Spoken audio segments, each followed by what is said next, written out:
Oh, this is the fucking... At this point in time, I'm sure many of you are familiar with the Silk Road or some parts of its history. This is the With dark the side of the rising Silk popularity Road. of cryptocurrency, many people are now aware of these dark web marketplaces.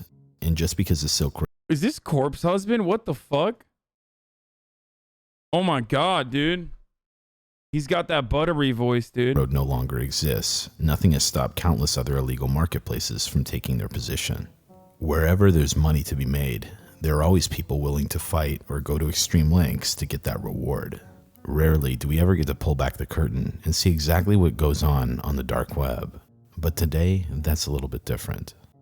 Today, we're going to be reading through some of the bone-chilling messages sent by the owner of the Silk Road.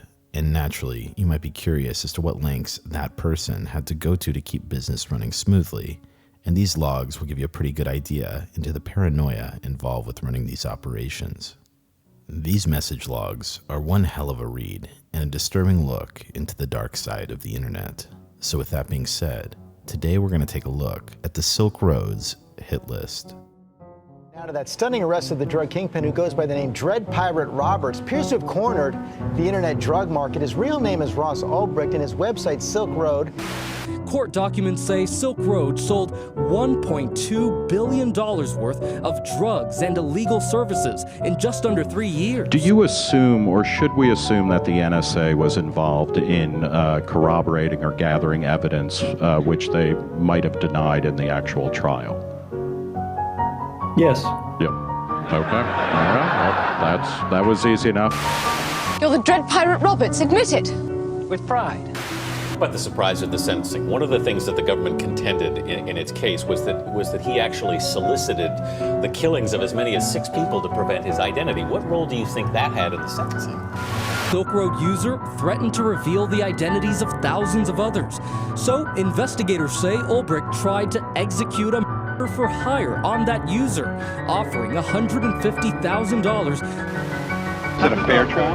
No, I don't think so. In a way, Ross Ulbricht is the American dream. He's an entrepreneur. He saw a new market. He went for it. I mean, is that any different from the genesis of Coca-Cola or General Motors or Philip Morris? General Motors kill their customers. Philip Morris kill their customers. Coca-Cola kill their customers and workers. This guy is just an entrepreneur. He's simply embracing the explicit structure and policies of the United States capitalism. There's no difference at all. Jesus Christ. Drugs is illegal. Vegan take is right, dude. That is such a vegan take, dude. What the fuck? I mean, he's right, but it's like, it is literally the same exact fucking argument that vegans, it's a vegan ass argument.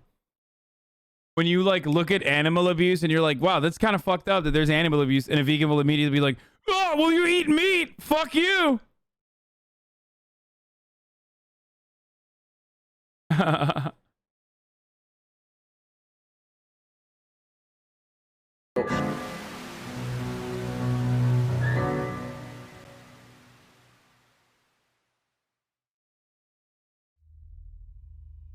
Depending on who you ask, Ross Ulbricht is someone who is either regarded as a saint or a dangerous criminal.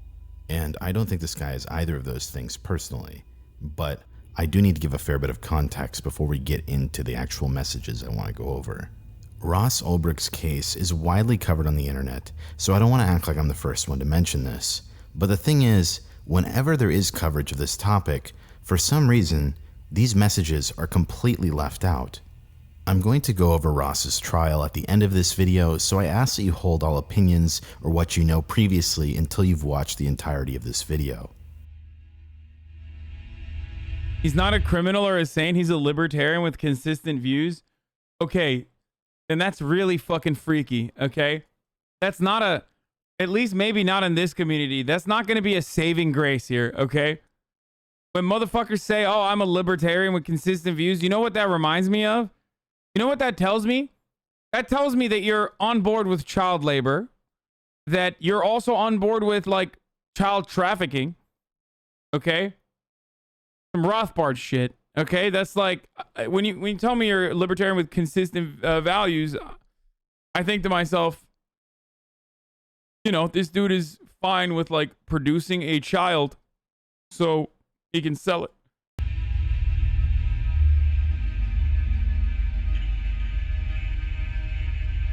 in the child marketplace, which is a real libertarian concept. To begin this story, let's go back to 2011. The very first mention of the Silk Road website came from a forum called shroomery.org, dated Hold on.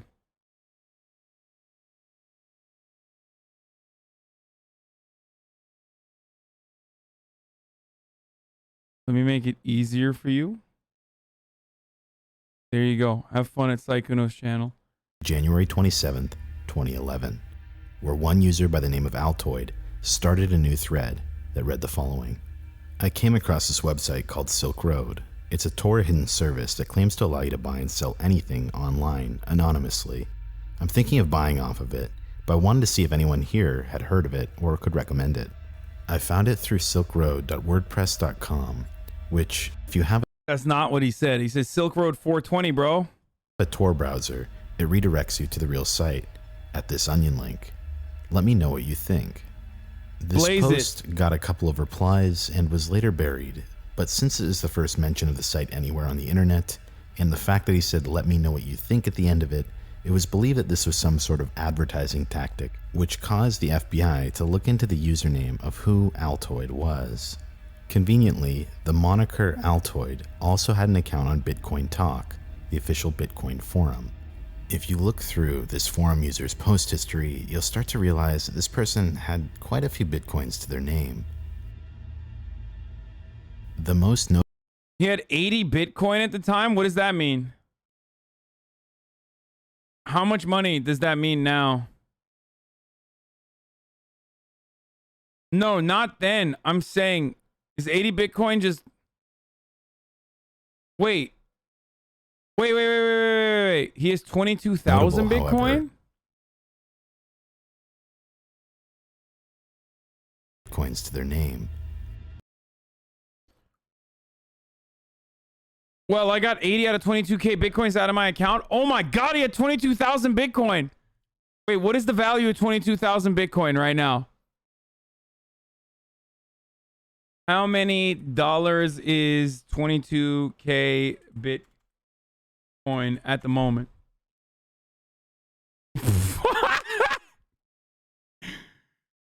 Ah! That's 884 million. $714,600, dude. My man was about to be a billionaire, dude. The most notable, however, was the final post from Altoid that was dated October 11th, 2011, and is still up to this day, and it reads the following. Hello. Sorry if there's another thread for this kind of post, but I couldn't find one. I'm looking for the best and brightest IT pro in the Bitcoin community to be the lead developer in a venture-backed Bitcoin startup company. The ideal candidate would have at least several years of web application development experience, having built applications from the ground up, a solid understanding of OOP, and software architecture is a must. Experience in a startup environment is a plus, or just being super hardworking, self-motivated, and creative. Compensation can be in the form of equity or a salary, or somewhere in between. If interested, please send your answers to the following email. This email address, in part with the other posts on his forum account, ultimately led the FBI to start tracking Ross in an ongoing investigation. Yeah, oops. Sometime after this discovery, a package of Ulbricht's was intercepted in the mail that contained various fake IDs, all with Ulbricht's face on it.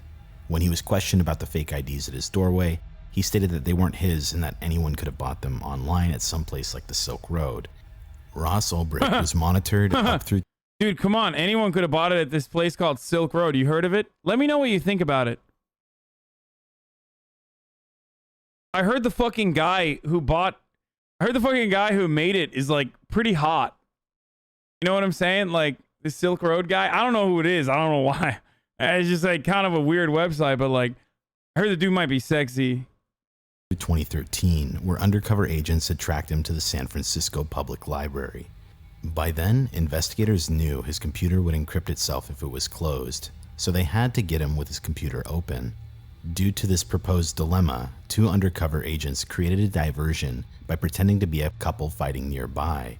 This caught Ross off guard, which caused him to get out of his seat at the library, where another agent ran in and snatched his computer while it was still open.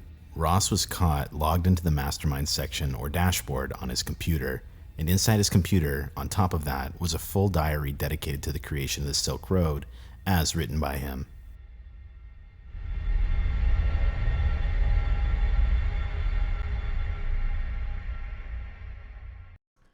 Someone I knew in college ordered fake IDs, I think on the Silk Road, and they came sandwiched inside of a built balsa wood airplane kit from China. It was bizarre. Yeah, I mean, I don't know how that fake ID stuff works, but if someone were to purchase it off of Silk Road from China, sometimes it would come inside of a shoebox in the bottom heel part of a shoe, like carved into the bottom of a shoe. Like, I don't know how that works at all. Obviously, it's not me, and I don't know how to do that.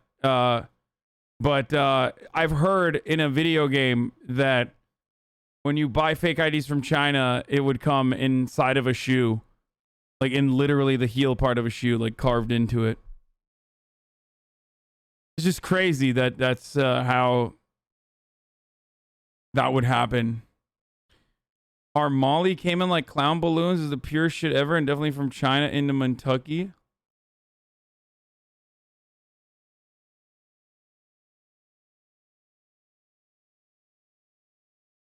He's hot from certain angles, but not actually. Cool.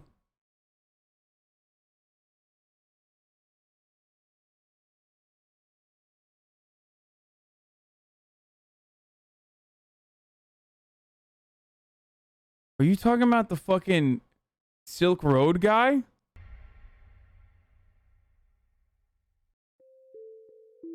Now that you have a somewhat general understanding as to how Ross Ulbricht was caught by the feds, it's time to get to the main point of this video. First and foremost, let me introduce you to some of the characters that are going to be in this transcript. Dread Pirate Roberts is Ross Ulbricht, and this is a reference to the movie Princess Bride. If you're familiar... How'd you manage to get on Silk Road but not drag files into a game directory to install a mod? I actually literally never got on Silk Road. I don't know how to do it.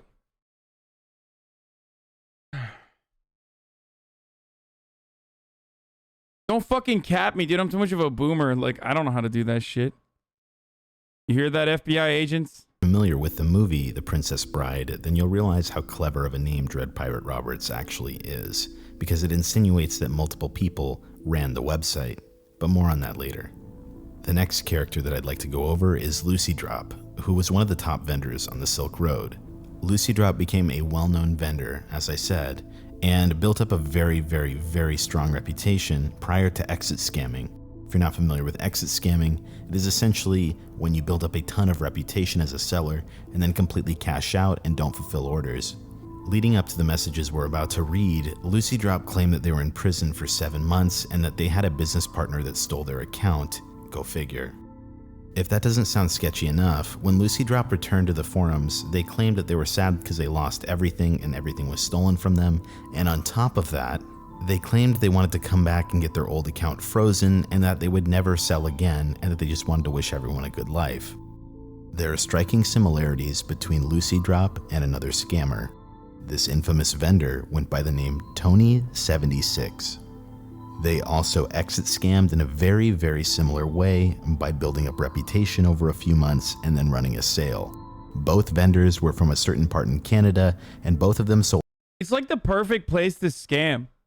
It's like, what are you going to do? Go to the fucking Better Business Bureau and be like, hey, I was trying to buy ecstasy on the internet. And this guy fucking did what is known as a Lucy Drop. You want to know what a Lucy Drop is? Yeah, when you know a salesperson builds a reputation only to like start scamming people. So like, you know, I spent like hundreds of dollars on ecstasy that never arrived. It's kind of fucked up. Or an exit scam, not a Lucy Drop. Sorry, it's an exit scam. My bad. Not a Lucy Drop. Sold the exact same type of product. On top of all of that, both of them up. shared Lucy very Drop similar is their name. Shut up, Chad, I know. idiosyncrasies when it came to typing. Even 6 years ago, it was speculated that they were the same person. As a result of being a scammer in the marketplace, Tony76 was not liked by Ross Ulbricht because scamming on his marketplace damaged his brand. Keep all of this in the back of your mind as we get into these messages. The next character that is referenced in this log is Friendly Chemist, who wasn't a vendor, but someone who claimed to be a middleman between the Hells Angels and Lucy Drop. Throughout these messages, Friendly Chemist is frantic, and he claims that he needs $500,000, or else he's going to release the names of thousands of customers on the Silk Road. I'll let most of the messages speak for themselves for this character, but let's move on to the final character. Lastly, we have Red and White, and in these messages, they are supposedly from the Hells Angels. This is the person that Friendly Chemist is in debt to for about $700,000. Now finally, with all of that context out of the way, let's get into these messages one by one, and I'll give analysis as we go along. Let's get into that. Hell's Angels, dude. How the fuck do the Hell's Angels know how to like operate like a Tor browser and shit? I thought those guys were all like a bunch of chud motorcycle guys. What the fuck? They don't?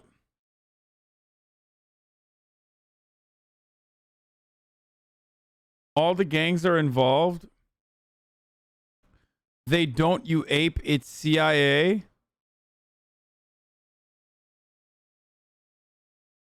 I thought you didn't know how to get on. I don't know how to get on. I literally don't, dude. I'm just saying stuff to make it seem like I do, but I don't know how to get on.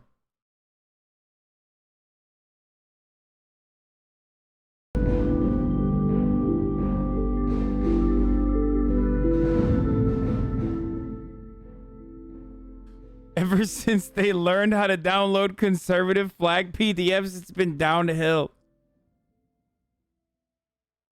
Just a side note before we get into these messages, this is a long read, so I highly advise that you get comfortable, or if you just want to listen, that works too. Where you can find these messages is Government Exhibit 936-14-CR-68. Now that you know all the characters, let's begin. So basically, the first message comes from March 13th, 2013 at 8:50 a.m. from Friendly Chemist. The subject line of this message is very important. The message says, "Can you please get Dread Pirate Roberts to message me right away? It's very serious. It's a matter of life and death. It also has to do with identities of dozens of top vendors and thousands of Silk Road customers. It's very important, so please get him to me right away." Friendly Chemist says, "I will not talk to anyone but Dread Pirate Roberts, so please do not ask me what it's concerning." The next morning, on March 14th, 7:57 a.m., 2013, Ross Ulbricht then responds to Friendly Chemist and says, "What can I do for you?" Friendly Chemist then gets back to Ross on March 14th at 11:26 a.m. He says, "What's going on? When are you paying Lucy Drop? I've been waiting, and he keeps saying he's waiting for you to pay. You don't know me, but I'm Lucy Drop's supplier. The only reason I lent Lucy Drop so much product is because he showed me the chat logs of you and him talking and how you made him the #1 seller on the Silk Road. I lent him $900,000 of product and he paid me $200K and started avoiding me." Motherfucker's like, I'm about to be the not so friendly chemist, if you know what I'm saying. God damn, this is fucking good. "I see you and him still have listings up, so I know for a fact he does not have any product. Why are you guys scamming people for hard-earned money? I stopped by Lucy Drop's house and he doesn't live there anymore, and his phone goes straight to voicemail, but I know he's been on Silk Road, and he said he's waiting for you. What's the deal? Where's my money? Why is Lucy Drop still selling when I know for a fact he has no product because I supplied him? I'm freaking out here. That was not my money. I'm getting scared. My wife said she saw people at my kid's school, and I'm really getting worried. I put a keylogger on Lucy Drop's computer when he left the room one day when I was there, so I could see what he was doing, and I see he's still selling when I know he doesn't have product. What the Why are you fuck? guys pulling a scam? Why? I also have the identities of 9 top vendors and 15 smaller vendors and thousands of customers of Lucy Drops. I don't want any trouble, but I want my money, and if you haven't paid Lucy Drop, pay him. If you have to pay him, then tell him to pay me. I'm scared for my family. If you don't believe me, here is Lucy's password info. Here we see the attached password from Lucy Drop and the withdraw password, which is used to pull money out of the Silk Road." And then he says, "I will not do anything until you..." My man literally, how do you drop a keylogger in someone's fucking laptop or a PC like this? "Message me and tell me what..." There's no shot, right? USB and run a program? No, but like I thought Lucy Drop was literally Dread Pirate Robert, so he's bluffing, right? What's going on? Please get him to pay me as soon as possible, or pay him ASAP if you haven't. This is my life here, and I'm scared for my family because of the money I owe.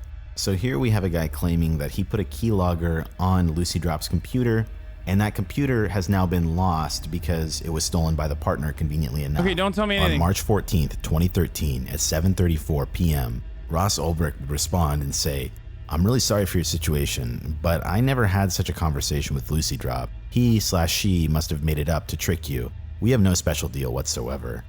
Friendly Chemist would then respond at 10:54 p.m. and say, "I find it very hard to believe. He showed me chat logs talking to you about you making him the #1 seller and being his partner on the product I gave him. I would not have given him that much product otherwise, especially because you made him the #1 seller. Please don't screw me like this. My life is in danger because of this money I owe. I also know about the other vendor accounts his friends were using. I have access to those customer lists too, from when Lucy Drop was dropshipping for them. I'm not this kind of person, but the only card I have left to play is dropping 24 vendor identities and thousands of customer details on the web and the forums. What do you and Lucy Drop think will happen if thousands of usernames and order amounts, addresses all get leaked? All of those people will leave Silk Road and be scared to use it again. Those vendors will all be busted, and all their customers will be exposed too, and never go back to Silk Road. I don't want to do that. I just want my money for my product, my life is in danger, and maybe my family. Those people I borrowed money from are not regular people. I can't believe I was so stupid and trusting. Just get Lucy Drop to pay me my money and get my money as soon as possible. And if you haven't paid him yet, then pay, so he pays me the money he owes. Please, I'm freaking out here." A day later, on March 15th, 2013 at 6:49 a.m., Ross Ulbricht would then respond and say, "I will get in touch with Lucy Drop and get back to you. Send me all of the information you've harvested so I can verify it." 4 minutes later, at 6:53 a.m., Dread Pirate Roberts would send a message to Lucy Drop with the subject line, "Friendly Chemist." The message said, "Hi Lucy Drop, I've been contacted by a member named Friendly Chemist. He claims to know you and have done business with you in real life. He's making wild accusations and threats against you and me and other members of my community. If you indeed know him, could you please provide me with his name and address? I'd like to stop him in his tracks by revealing that I know who he is and will retaliate if he does anything stupid. Any other info you can provide is also welcome. Thanks and sorry for the trouble. DPR. P.S. Please don't contact him. I'd like to handle him myself." What the fuck? This is a really stupid move if Lucy Drop's computer was actually keylogged, but under those circumstances, I guess he's testing the bluff. On March 15th at 9:17 a.m., Friendly Chemist would then get back to DPR and say, "I didn't harvest anything. Lucy Drop kept a log of every single transaction he made on the Silk Road like an idiot. There are thousands of orders, and there are over 20 vendor identities from where he did biz with them. Some with phone numbers too, and over 5,000 customer identities. He also ran more than one account on here and seems to be still vending on those accounts too, and did everything from one computer, so I have their info too. You already know that I have access to his account, and you can see most of his orders are not encrypted, so I don't know why you're asking me to send all the info to you now. The only reason I can understand this is unless you wanted to warn all those people so you and Lucy Drop don't have to pay me. His username, his password, and his withdraw password. You say you're not working with him, but you still haven't closed his account when you know he..." Wait, but if he has a keylogger, I guess if he has a keylogger, he could technically see the emails, right? No, he couldn't see the emails because then you would have to.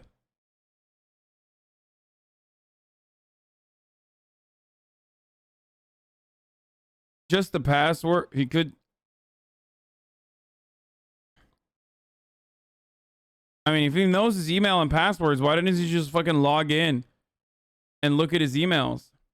He is scamming, but I will give you the address of some of the customers, and you can see he kept logs this whole time. Here are some of his very first sales when he was selling 3 tab samples when he first started vending. You can contact them to see if it's true. Clearly, Ross was being threatened with real identities, and this is why the government actually redacted this in the court documents. Getting back to Friendly Chemist's message, it continues as, "And the log goes like that, up till today, every day, and that's just one of his accounts. He has 3, and he uses each one for a different thing. But I'm sure you know this, or else why else would you let his account stay open? I don't want to do anything with this info, and I won't. I just want my money. I'm scared for my life, and you and him are not giving me an answer. Maybe if I post all the vendor identities publicly and nobody sells on the Silk Road, Lucy Drop will have no more sales or people to scam on his other account. I just want what's owed to me, and I will go away. I don't know why you people scam like this. People work hard for their money, and you are playing with people's lives. I will wait for your reply from Lucy Drop, but I don't know how much longer I can wait. Dude, this how is can I crazy. explain to these people that I don't have their money when I said I would have it on a certain day, and now I'm late? These are not normal people, and they're getting angry with me. Just get Lucy Drop to resolve this, or pay him, or he can pay me. I did a favor, and this is not fair to play with my life like this. Later that same day, DPR would get back to Friendly Chemist and said, I'll let you know when I hear from Lucy Drop. On March 15th at 8:42 p.m., Friendly Chemist would once again... This is insane because it's like a bunch of fucking nerds and like, you know, your fucking school teacher or something got together on the internet and they're like executing drug deals to the tune of nearly $1 million fucking dollars. And the people that they're, of course, involved with are like the actual drug dealers. And those guys are going to fucking murder them, which is, it just makes it so strangely compelling. It's like Breaking Bad, but with nerds. And message DPR pleading his case. I'll show the message here on screen, but I'm not going to read through it because it's basically the exact same thing he said earlier in that day. On March 16th at 5:22 a.m., Real Lucy Drop would join the Silk Road forums. Here, Real Lucy Drop would post the following thread. Do not buy from Lucy Drop on Silk Road. I can't talk about the specifics for security reasons, but I was in jail for more than 2 months, but less than 7. I got released very recently. Lucy Drop on Silk Road is not me. Do not buy from that account. My partner completely f***ed me over. I went to our spot and there's nothing there and he won't answer my phone calls. What? He took the work computer and everything else. He took my entire savings with him that was being used to keep the supply up. He took my entire life. I can't tell if this is a cap or like cops sees this shit or something. Somebody please get in contact with DPR or vendor support and have the account shut down immediately and freeze all the funds in that account. How can I contact DPR? I can't find a link to message him. I can prove to him that I'm the real Lucy Drop, but I do not have access to my PGP or any of my logins. If you ordered from me in the past, namely a couple of top vendors, I can give you details and you can verify/vouch that I am indeed the real Lucy Drop. Do not trust anything that is said from the Lucy Drop account. Do not send any funds. Do not finalize anything. I just want to point out that it's very convenient that after Lucy Drop exit scammed, that this entire story came about as soon as this Friendly Chemist guy shows up on the scene to blackmail. Just keep that in mind. On March 16th, 2013 at 2:15 p.m., DPR would send a message to Real Lucy Drop that said, Hi there, how did the new person gain access to your account? At 8:57 that same day, Real Lucy Drop would respond with a message that said, It's not a new person who took over the account. It was my partner in real life that I started Lucy Drop with. I was the one that actually handled the Lucy Drop account until I got arrested. I was picked up on a previous warrants and spent some time in jail. My partner took absolutely everything from me in that time. He took all the work computers, the Bitcoin wallets, all of the work product, and nearly my entire life savings and scammed a bunch of people in the process.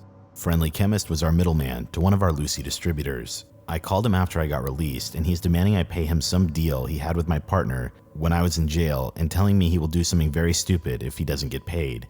How do you know Friendly Chemist? Keep in mind at this point, Dread Pirate Roberts never once brought up Friendly Chemist to Real Lucy Drop. He brought it up to the other account. Regardless, the next day, at March 17th, 4:48 a.m., Dread Pirate Roberts would respond to Real Lucy Drop and say, I'm so glad you know him. He's gathered personal information about many of the customers who worked with Lucy Drop. I mean, that's not a self-report. The guy might have reached out to the real Lucy Drop. You know what I mean? That we don't know. But I guess technically not, right? Because then the Friendly Chemist would literally tell DPR that he reached out to the real Lucy Drop or something. He's basically talking to himself in the forums. Not sure if you're in control of the account back at the time or not, and has some other info on other vendors on Silk Road. Now he's trying to blackmail me and say that he'll release all of this info. If this happened, this would be terrible. I need his real-world identity so I can threaten him with violence if he were to release any names, addresses, or anything you have. It sounds like he's in a tough spot that your former partner put him in, but I can't get involved and I can't release those IDs. Thank you for any help you can provide. Lucy Drop would then respond at 10:59 p.m. the same day and say, I don't know how I feel about that violent solution. Remember that he also knows my real-world identity and has evidence on me as well. I'm sure you are aware. Bro, he's writing exactly like... Real Lucy Drop is writing exactly like the Friendly Chemist. Like, exactly. It is a very unique way to type, but it is literally exactly the same. Like a fucking... like a haiku or something, okay? So, this is a real sussy baka situation. Now, we already know that Lucy Drop has potentially a fake identity in the form of 2076. It's being read by the same voice, though, might not help. I mean, the only thing that's a little bit better is that it's like spelled. There's better spelling here. Of what would happen to me if any of my information was to be released. If he had access to that computer, there's a lot more damaging stuff on there than just the identities of a bunch of vendors and a bunch of customers of mine. There is enough on that computer to put me away for a very the forum does that weird spacing? long time. Okay. He's acting really erratic right now, understandably because of his given situation, but I will set up a meeting with him and try and reason with him. It is also in my best interest that he does not release anything, as well as in the best interest of this movement we are a part of, putting power in people's hands. I fucking hate when money does that to people. I am in contact with him, and I told him I am talking to you and I'm going to have a meeting with him and try and resolve this problem of ours. Ross Ulbricht then responds at 1:27 a.m., just a few hours later, and says, okay, Lucy, do me proud. On March 19th, 2013 at 9:36 a.m., Lucy Drop would respond with the following message. I went to the meeting with him and he is extremely frightened. He told me who he owes money to, and I understand his concern for his safety because they are not people you want to owe money to. He is freaking out and truly believes that his life and his family's life are in serious danger. He thinks that you don't take him seriously, and he said he was planning on releasing part of the information to show he is serious. I convinced him not to and reassured him that things would be okay. What the fuck? If that information gets leaked and those vendors get busted, I would get busted too. I tried not to show him that I was too concerned with his threats, but I'm not sure how to deal with him. He said he's been doing his research and he said he's discovered a flaw with Silk Road that buyers have never thought about. I'm assuming he's referring to the fact that the vendors all have people's addresses and can use it against Silk Road or the buyers themselves to extort money or what have you. He also kept talking about the shitstorm that would be caused by that much information being leaked by the media/police picking up on it and starting a mass panic. He said if we don't pay him, he will release the information, and if that does not work, he will go straight to the police with all the information and get into the witness protection program. The people he... Wait, could you do that? Like that kind of... I mean, I guess you would, because you have to send it somewhere. Why didn't these people use P.O. boxes? I mean, it doesn't matter. Your P.O. box is literally still... Your P.O. box is traced back to you.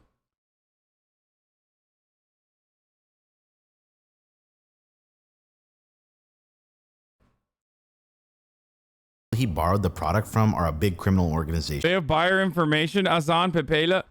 Dog, I literally never used Silk Road. I don't know why you think I used Silk Road, dude. Shut the fuck up, chatter.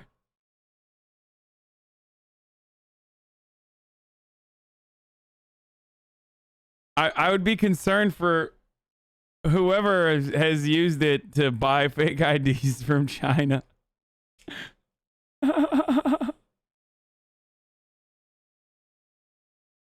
You're being really sus? I'm not, dude. I never used Silk Road. Shut the fuck up.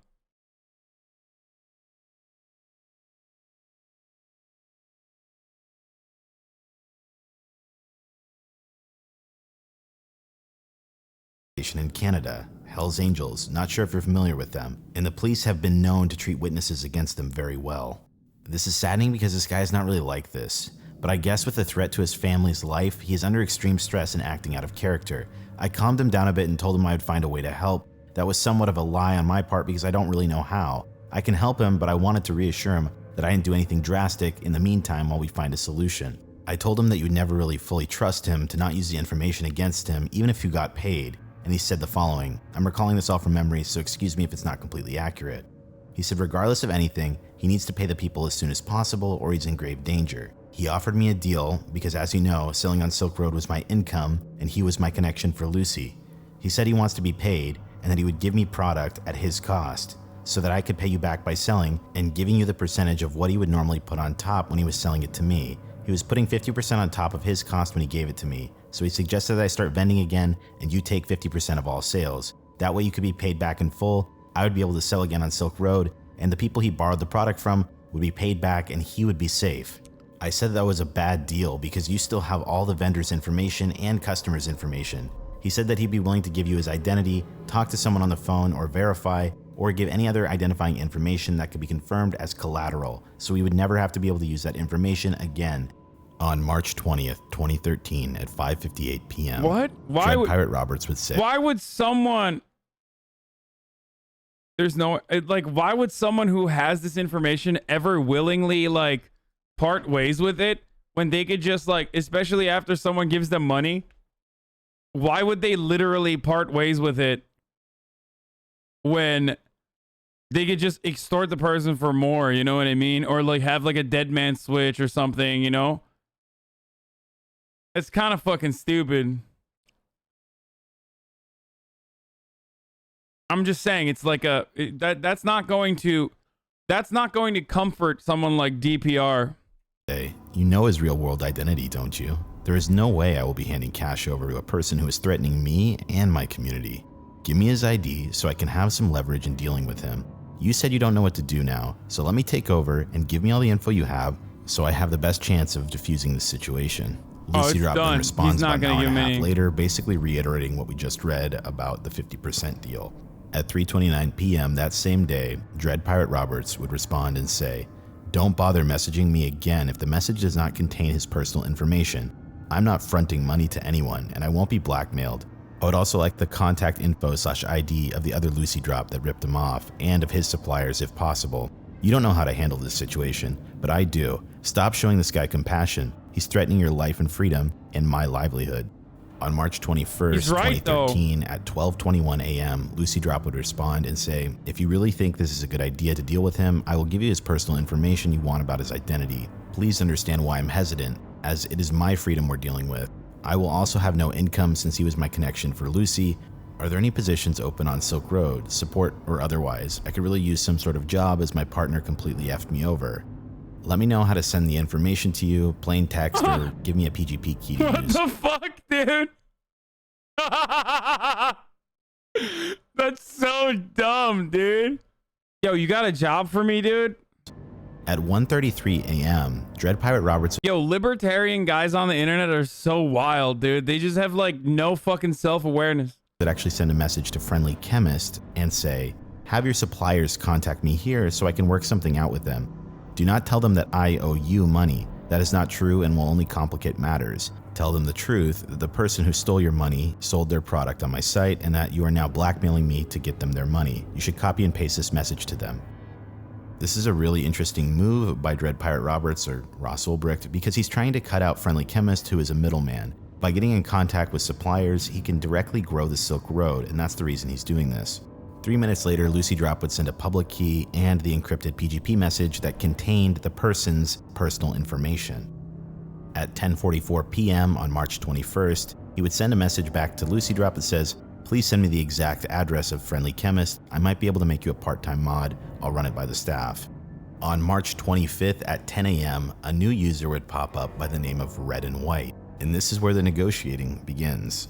"I was asked to contact you. We're the people Friendly Chemist owes money to. He tells us that you owe him money and a long story about some of this and some of that. As far as we're concerned, we gave him the product. Where it went and how does not matter. We told him he's only responsible for the missing product and money. We don't care if you stole it or borrowed it from him or anything. It was his responsibility to pay for it. He asked me to contact you anyways, so what did you want to talk to us about?" At 6:27 p.m. the next day, Ross Ulbricht would get back to them. "Sorry for the delayed response and thank you for getting in touch. We've had some technical difficulties over the past 24 hours I've had to deal with. Just to be clear, I do not owe him any money, but he has told me his situation and wants my help. I'm not entirely sure what the best action is to take, but I wanted to be in communication with you to see if we could come to a conclusion that works for everyone." Friendly chemists aside, we should talk about how we can do business. Obviously, you have access to a What is this? Yeah, I'm gonna go somewhere. Dude, we'll look at this later. illicit substances in quantity, and you are having issues with bad distributors. If you don't already sell here on Silk Road, I'd like you to consider becoming a vendor.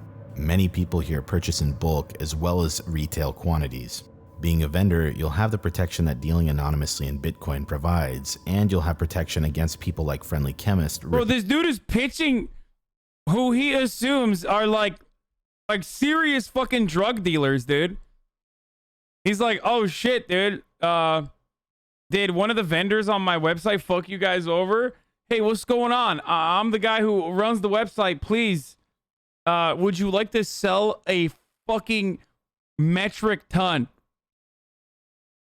of whatever drugs you want to sell on my website? Dude, these guys are crazy, dude. What the fuck? You off because all transactions are conducted through my escrow. I encourage you to read the wiki and forum. Links are in the footer, and consider becoming a vendor. Bro, I love that. He's like, yo, come on, bro. Take a look at this Wikipedia link. He says to the fucking Hells Angels, potentially, what he thinks is like a big drug dealer. So if there's anything I can do as an admin here to help you get involved with Silk Road, or anything I can do to help with your situation with Friendly Chemist, please let me know. At 8:08 p.m., Red and White would get back to him and say, this is interesting. How much is it possible to sell on here if we listed every product far cheaper than everyone else? We have a majority hold over most of the movement of products in Western Canada, one of the main ports in North America. I have researched your site and the concept seems interesting to me, as long as it is as anonymous as everyone makes it out to be. We produce a lot of things that would get this video demonetized, and LSD, ketamine, MDMA, meth, GHB, and import cocaine and heroin. import a lot of other things that would get this video demonetized in bulk amounts. We have a lot of workers who run their own sub-distribution networks for the streets, but if it's lucrative, we're always looking to expand. In my partner's eyes, all they see is that because of online dealing, we are out 700K, so I'm not sure if they're going to go for it. Friendly Chemist refuses to meet up with us because he fears what will happen. People are starting to suspect that he will go to the police. Bro, Friendly Chemist made it seem like he was the chemist. Turns out, he's neither friendly nor a chemist, dude.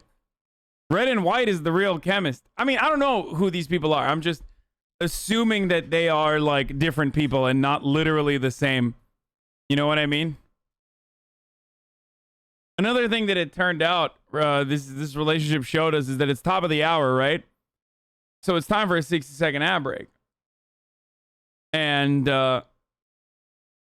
you know, listen, I'm gonna keep it $1.50 with you guys. If you no longer want to see the ads at the top of the hour, all you need to do is subscribe or use an ad blocker or a VPN. You know what I'm saying? Like, these are things you can do to avoid the fucking ads.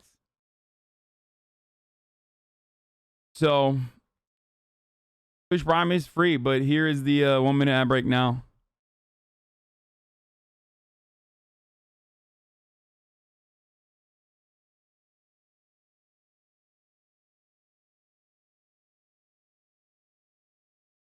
Very bold to do this after we found out NSA was monitoring all online activity. Isn't this before? When did we find out? When did Edward Snowden happen? What year was it? I don't remember anything.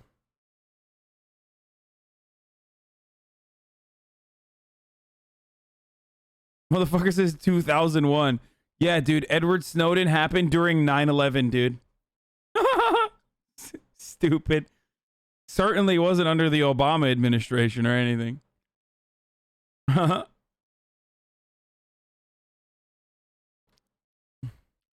Which is not a problem, because he would never be able to give up anyone of importance, since he has only had contact with low-level people in our group, and they always take precautions so that even if someone were to turn informant, they would not be able to get any charges to stick. It's a shame because he moved a fair amount of product. If he can get Friendly Chemist to meet up with us or pay his debt, then I'm sure I would be able to get people in our group to give this online side of business a try. As it stands right now, there are people looking for him, and since he has avoided our group, I'm not sure what will happen because he owes us money and is avoiding us.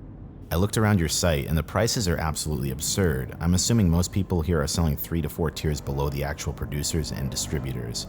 On March 27th, 2013 at 11:16 p.m., Ross Ulbricht would send another message to Lucy Drop, who hadn't followed up yet. He says, "Why haven't you gotten the address yet? Bring me Friendly Chemist's address and $1,000 in Bitcoin is yours." 22 minutes later, then Ross Ulbricht would send another message to Red and White that says, "In my eyes, Friendly Chemist is a liability, and I wouldn't mind if he was executed, but then you'd be out 700K. I'm not sure how much you already know about the guy, but I have the following info and I'm waiting on getting his address. Blake Krokoff lives in an apartment near White Rock Beach City, White Rock, Province, British Columbia, has a wife and 3 kids. Let me know if it would be helpful to have his full address." In those categories, I think you could be doing over 1 million in sales a week within a few months. It's hard to estimate because it depends on how much market share you get, and also the site as a whole has been constantly growing. You will need to become very proficient at stealth shipping and packaging if you aren't already. Think vacuum sealers and leaving no forensic evidence on your packages. You will also want to ship from multiple drop points so you can't be traced back to your fake return address. If you go through with this, I would contact some of the top vendors and hire them to consult you. Ask the grass vendors because you wouldn't be competing with them and their product is very smelly and looked for by the USPS, so they have to be on top of their game. I would also start out listing smaller amounts so you can get the hang of it before putting up substantial inventory. Yeah. You will also need to market yourself on the forums a little bit, maybe at first. Maybe send out some samples to critics. That is one price of anonymity. No one knows you, but if your first customer service is good and your product is cheap, people will quickly catch on and you wouldn't have to do much hustling. Regarding prices, there are some costs here that you don't otherwise see. I take 3 to 10% depending on the size of the transaction. If you hedge your escrow balance, and you should, that can cost up to 5% per transaction. Wait, he doxed chemist? Dude, I literally pee for like not even a minute and I lose so much, dude. What the fuck, dude? Okay, just give me the brief summary. What happened? He peed. He didn't pee. I peed. He doxed the chemist. He found the dream docs. Yeah, he doxed and said he wouldn't mind him being executed. It's kind of at the heart of the entire fucking reason why he got clapped, right? And then if you need to convert your bitcoins into another currency, there are other fees associated with that, though not much. There are also occasional losses due to packages lost in the mail. The rest of the markup I think is due, as you say, to the fact that most vendors are pretty far down the distribution chain. Regarding safety and anonymity, we've been operating for over 2 years now and open as a high-profile target, and we're still going strong. If you take the necessary precautions and use the technology, I think you can operate very securely and efficiently here, maybe more so than your current operations. March 28th, 2013, 9:01 a.m. Red and White goes on to say, "I already have that information, but thank you. 1 million a week sounds like it would be worth selling on here once we know exactly how everything works." Bro, that's a lot of money, dude. Yo, drugs is good. Drugs is fucking good business, dude. $1 million a week, dude. Oh, sounds like a good fucking business. Like, no shit, dude. You make $52 million a year. That's a lot of money. That's like misgift money, dude.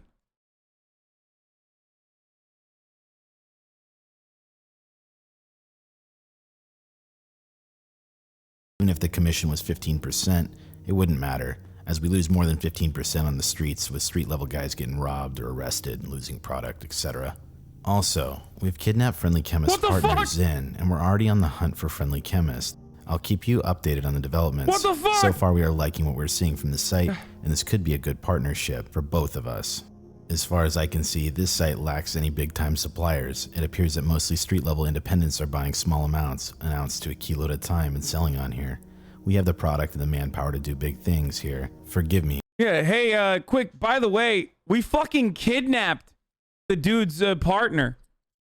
You know, just casually kidnapping someone. Kind of buried the lead there, brother. What the fuck? He's like, yeah, $1 million sounds good. Also, we fucking kidnapped someone.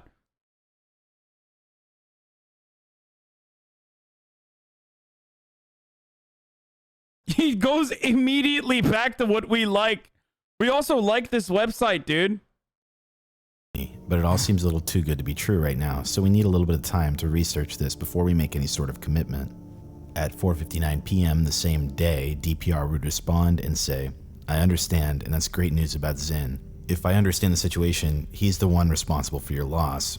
By the way, so this Zin character just came out of nowhere, but that's supposedly Lucy Drop's old partner. You should definitely take your time and start slowly. I would hate for you to make a mistake and be left with a bad experience. Just let me know if you need anything.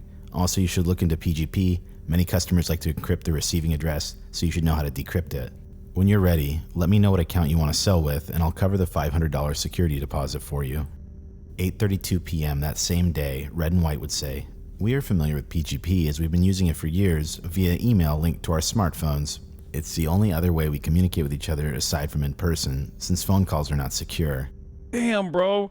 Yo, Hell's Angels are like, these guys are fucking nerds, dude. I thought Hell's Angels were like a bunch of fucking boomer bikers, you know what I mean? They're like, yeah, brother, look, let's make some bathtub meth. Like, I didn't realize they were like, actually, there's no way these are the Hell's Angels if this is the case. There's just no shot, dude. Why the fuck would the Hell's Angels be like, oh yes, I love using PGP and kidnapping people.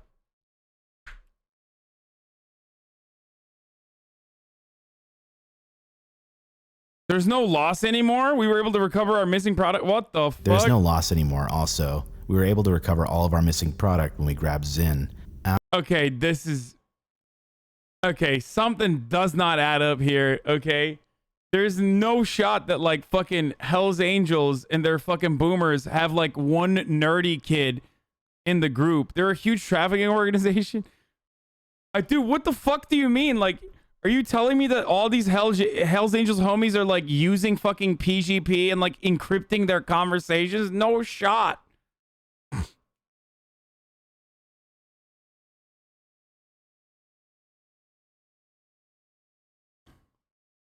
After some questioning, he admitted he was intending on moving to a different country and setting up a new seller account on this site. We don't take kindly to thieves. He's gone. I appreciate your offer to waive the fee, but if we were to sell on here, I would pay the same as everyone else. Very kind of you, though. I will be in touch. Damn, he's being so since nice. Friendly Chemist's partner, or Lucy Drop's old partner, is now taken out, Friendly Chemist is starting to get panicked.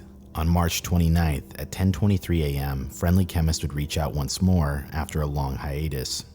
You leave me no choice. I want $500K USD in 72 hours or I'm going to post all the info I have. I can't go back to my home. I had to move my kids and my wife somewhere and I need the money so I can move my family and start a new life. I hate to do this, but I need the money or I'm going to release it all. Over 5,000 user details and about 24 vendor identities. What's it going to be? At 3:54 that same day, DPR would respond and say, "Don't do anything foolish. The people that you owe money have caught up to Zin and have reclaimed their loss. I spoke and calmed them down. They're likely going to be becoming vendors here on SR. Now you can calm down too. Go back to your normal life and don't get involved with any of this stuff anymore." Bro, why did he just give up that name? Like, that's...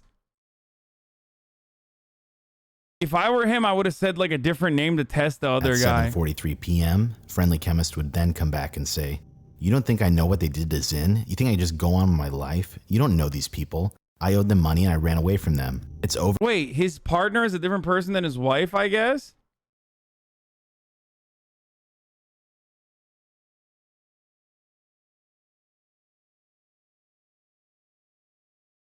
Oh, Zin is his work partner.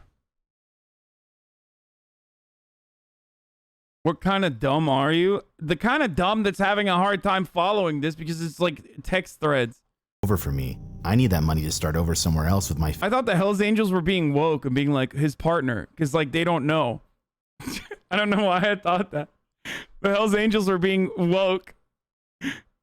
I don't know why I thought that. I literally thought they meant like, you know, his partner, like his life partner.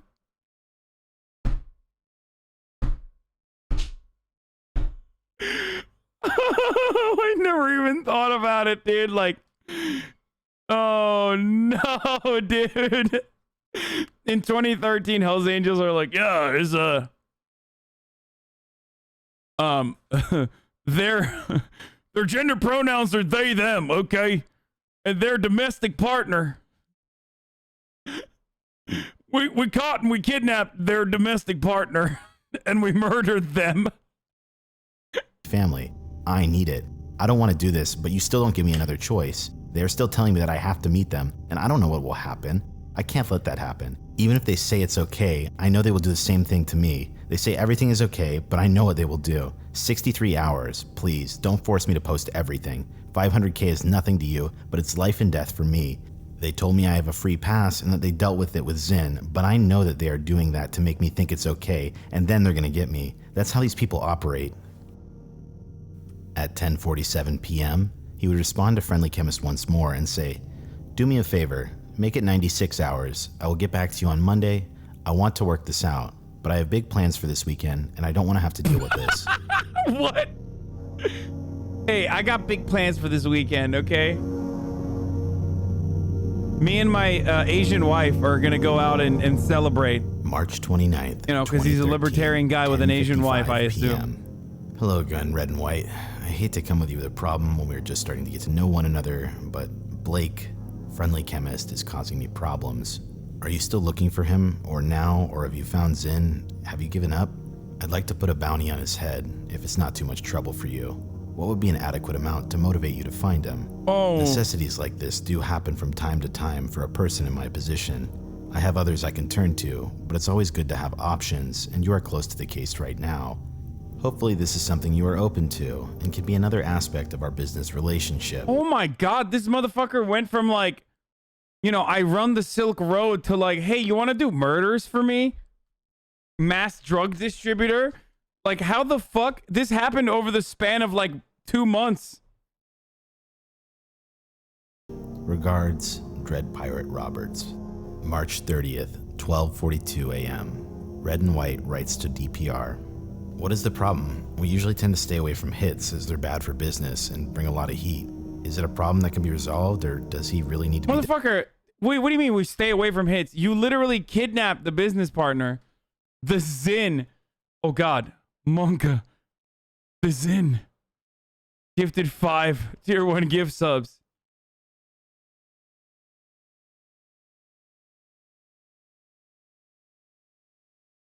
He's here, the business partner. Dealt with sternly.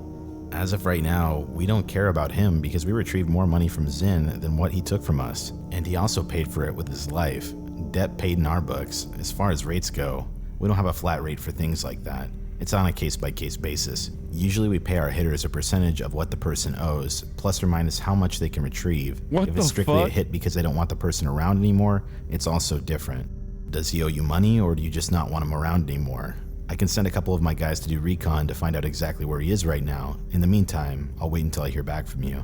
At 1:55 a.m., DPR writes back, if you can find his location, that may be enough for me to scare him off. He's been trying to blackmail me. Just let me know what you need to make it worth your while.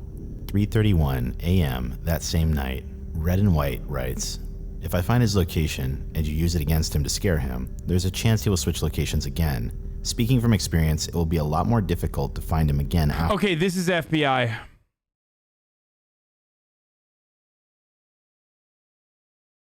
%100%. They're trying to get him to admit that he wants to do a fucking hit. This is like straight up FBI shit, okay? This is straight up FBI behavior to be like, oh yeah, you know, it wouldn't just be great to blackmail him. You should definitely fucking murder him and we will do it for you. Just kidding. Like, they didn't want to fucking give him, they didn't want to give him too much at first. They wanted to push him back. I mean, we already saw this with Dahlia Dippolito. It's the same shit. After that, once he knows there are people capable of finding him. Further, the people we use to do recon are the hitter themselves. I don't think they'd be interested in continuing to look for him if there was a small sum to be split between them just to find his address. If you have your mind just set on finding his location, I can talk to them and get them to get it to you for a fee. Not sure what amount, as usually we hunt someone. There's more involved after we find them. If you want the deal with him the other way, we can talk about that too, but the price varies in the situation. If you want it to look like an accident, that's going to cost a lot more. It wouldn't be suspicious. He would just leave home one day and not return. If you don't care what it looks like, it would be cheaper than the accident. We use professionals and not street-level hoodlums who always end up effing things up. How much does he owe you, and how much are you willing to pay? Dude, what the fuck, dude? Street-level hoodlums. Dude, no shot, dude. Who the fuck would First of all, he's writing so professionally. And who the fuck's this street level hoodlums?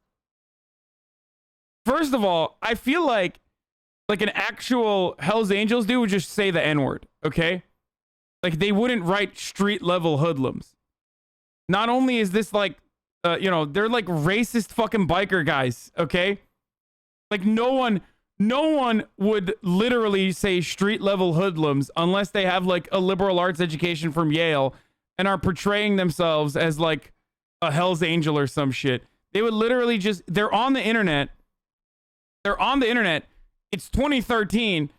Even fucking non-Hell's Angels are saying the N-word liberally. Like, no shot.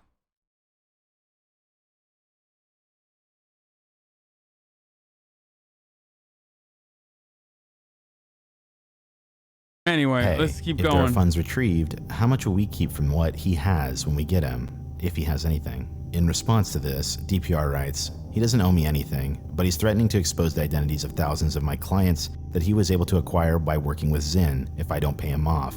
As you don't take kindly to thieves, this kind of behavior is unforgivable to me, especially here on Silk Road. Anonymity is sacrosanct. It doesn't have to be clean, and I don't think there are any funds to be retrieved. Red and White gets back to him and says, price for clean is 300k USD, price for non-clean 150k to 200k, depending on how you want it done.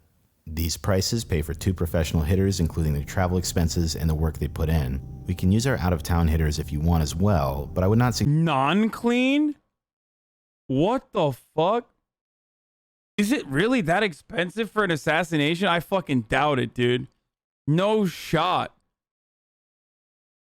$300,000 to fucking assassinate someone? What is this, the American government, dude? Like, literally.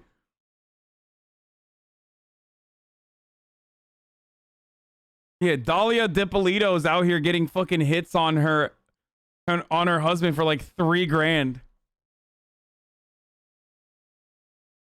That's crazy.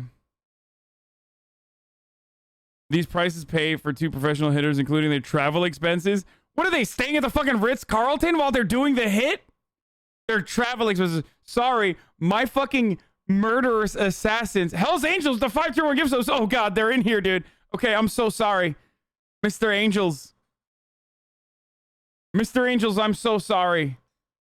I was kidding. I respect your initiative, and I'm so sorry that I undermined you guys and said that you don't know like encrypting your messages. We were just kidding.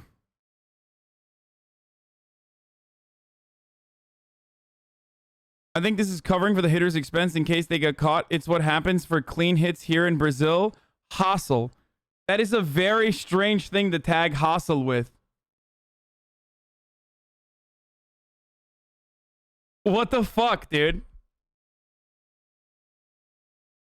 What, are you a Brazilian murderer? Why do you know that? That's the least bloodthirsty Brazilian.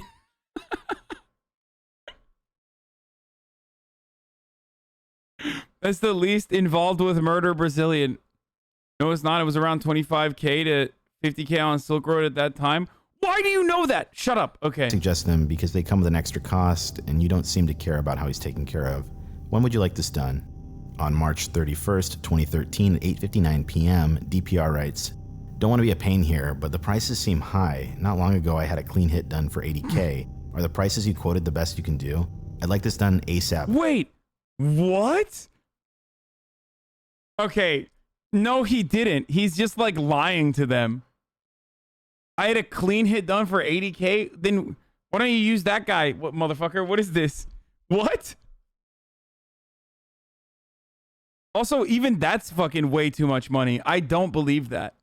He's literally haggling.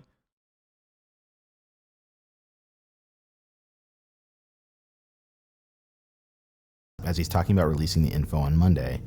Now, what's interesting here is that 80k he's referencing for another hit is actually true. For that hit, however, that was set up by the FBI, and they essentially got one of the admins of the site to middleman a deal, and in his cooperation with the FBI, they faked his own death and torture and sent the photos back to Dread Pirate Roberts or Ross. Getting back to the messages, however, we can go back to... Okay, okay, dude. The FBI is just fucking with them now. They're like, yeah, that was the last hit, brother. Yeah, we don't do price matching. It's 300K now. Like, they're just literally fucking with him. It's all feds. Which, by the way, yeah, like, of course. If you're talking to a hitman on the internet, you are talking to an FBI agent. What Red and White has to say.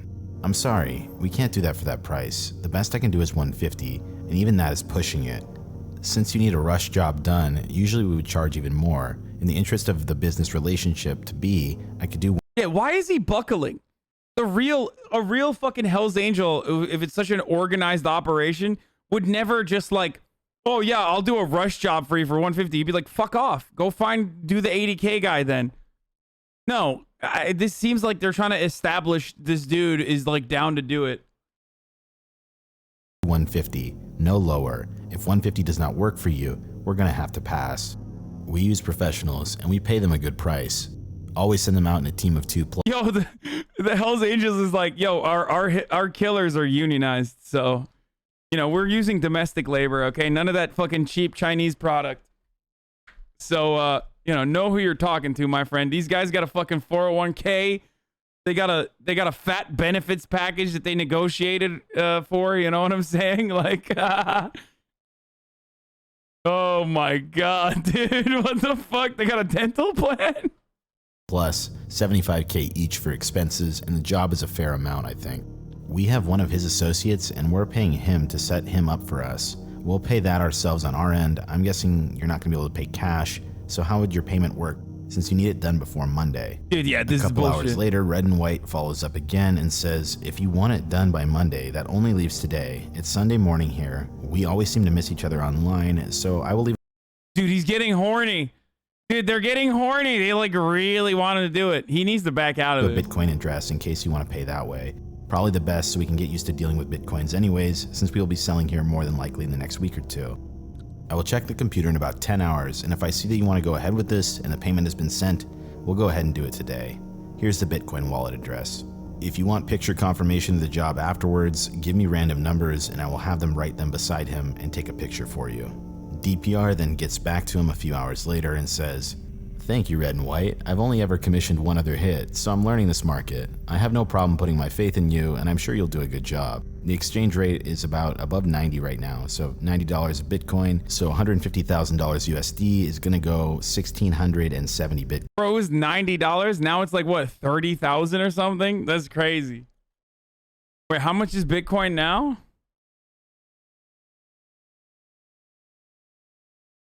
$40K, dude. That's nuts, dude. 40,000. Oh, Jesus Christ. Coin. If the market tanks in the next few days, I will send more. Here are some random numbers for the picture. Here is the transaction number for 1670 Bitcoin to this Bitcoin wallet address. Good luck. That's a $67 million hit, boys. And be safe. If you look up this Bitcoin transaction, it was sent on this exact same day, right around this time. If you use a Wallet Explorer, you can actually trace back the Bitcoins to a wallet that's labeled Silk Road. So this is impossible to fake, and under these circumstances, he did send this money. But there's a lot more to this, so sit tight. March 1st, 2013, 10:06 p.m. Your problem has been taken care of. They seized a bunch of stuff he had with him at the time as well. They said he had a couple laptops and a bunch of USB sticks. Is there any of that belongs to you? They questioned him and he spilled everything he knew. He said that he and Zin were actually working together on this scheme to blackmail you, and that they were brought in by a third guy who was selling on here for a couple years, who is a scam artist. Apparently he makes selling accounts, sells for a while, then pulls a big scam, and he just keeps on creating new accounts after he does his scams. They got that guy's name also. I will give you that free of charge when I meet them to get the picture and computer hardware they got. Rest easy though, because he won't be blackmailing anyone again. Ever. Now at this point, if you can guess who that third person is, you're going to start to put everything together in your head. I'll spell it out for you at the end, but I don't want to spoil it for now. On April 2nd at 12:55 a.m., DPR would write back and say, excellent work. Please send any info you can get on this third party along with the picture. The picture can be uploaded here. I have no need for any of his possessions, so you can do whatever you want with that stuff. Thank you again for your assistance. DPR. April 2nd, 2013 at 12:59 p.m. The response from Red and White would read the following. Okay, my guys are here now, and here's the information they extracted from Friendly Chemist before the deed. They were working with a guy, real name Andrew Losry of Surrey. Apparently this is the guy that turned them on to frauding people on here. He said that he started selling on Silk Road a couple years ago, and since then he's made a career out of making new seller profiles to sell and then rip people off. He told them how to start on here and how to rip people off and asked for a percentage in return. He said that he showed them everything about how to sell and how to pull it off and all that stuff. He didn't remember all the account names he uses or used, and then said that Tony76 and Canuck were two of his names that he used. Nipple suck Canuck.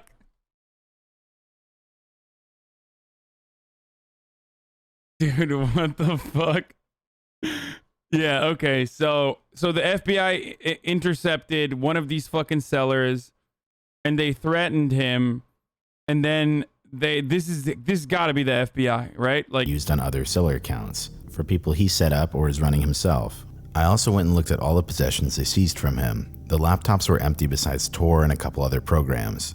The USB sticks he had were packed full of text files and thousands of addresses from all around the world. We destroyed everything we seized from him, but I kept a text file that was named blackmail.txt that had a ton of addresses in it and other text files. Since you mentioned that he was trying to blackmail you with all that information, I kept that text file in case you needed it. If you don't need it, then let me know and I'll destroy it. I also have the picture with me. A question before I send it to you though. I'm not extremely good with all this anonymity computer operations, but I know pictures store GPS information and the likes that the police can use as evidence.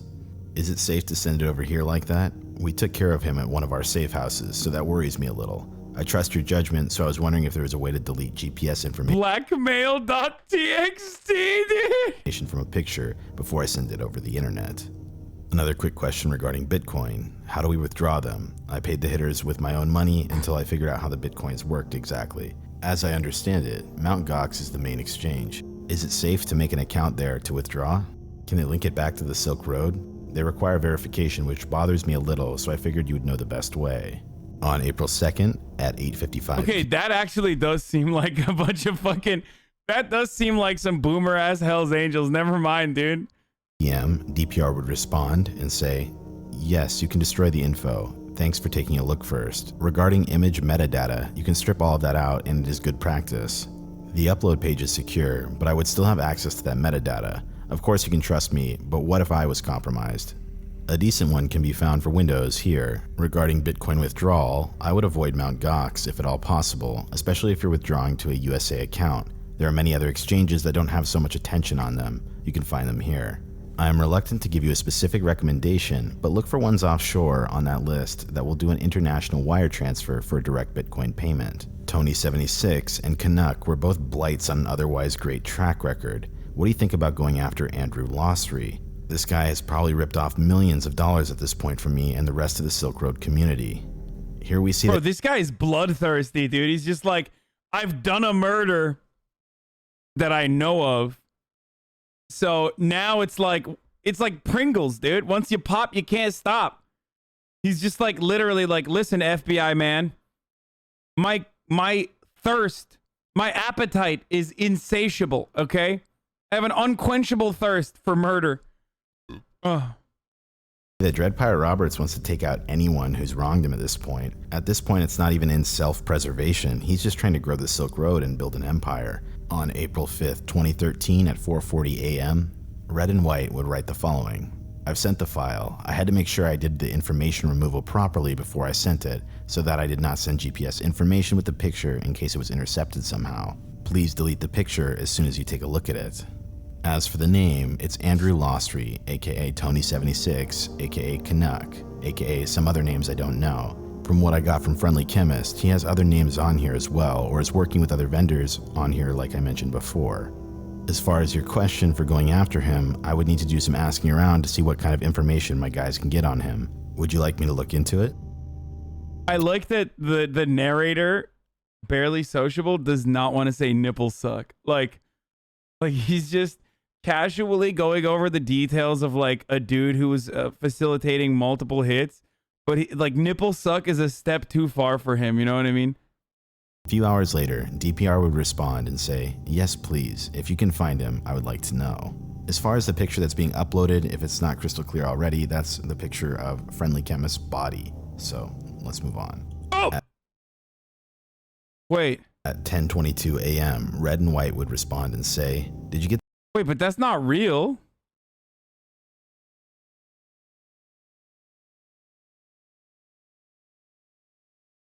The FBI killed him? No shot. the picture? Let me know so I can delete the rest of the ones I have. Finding him would be possible. I can almost guarantee it.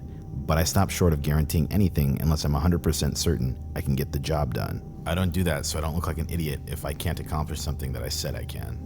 We have a huge stake in the trafficking on this side of the country, so if he's grabbing product from anyone, we would be able to find out who and get to him. Would you want him dealt with if possible? I ask because I don't want to send people to hunt for him and then nothing come of it once they find him. Also, please don't forget to delete that picture. I've received the picture and deleted it. Thank you again for your swift action. I would like to go after Andrew, though it is important to me that we make sure he is who Blake said he is. I would rather miss a chance to take him out than hit an innocent person. If he's our man, then he likely has substantial assets to be recovered. Perhaps we can hold him and question him. I'd like to connect with you on real-time chat to discuss this further with you. It requires downloading the chat client, Pigeon, and the plugin Off the Record, and some basic configuration to connect. If you're open to this idea, I'll send you instructions. This is how I communicate with my closest people. If not, we can keep communicating here, but it's much slower. April 5th, 9:48 p.m. Red and White writes, "It was my pleasure. I hate thieves almost as much as I hate informants." About holding in question. Dude.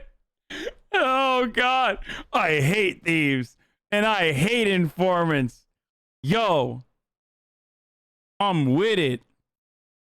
Questioning someone, it adds to the risk the longer we have to hold/transport a target.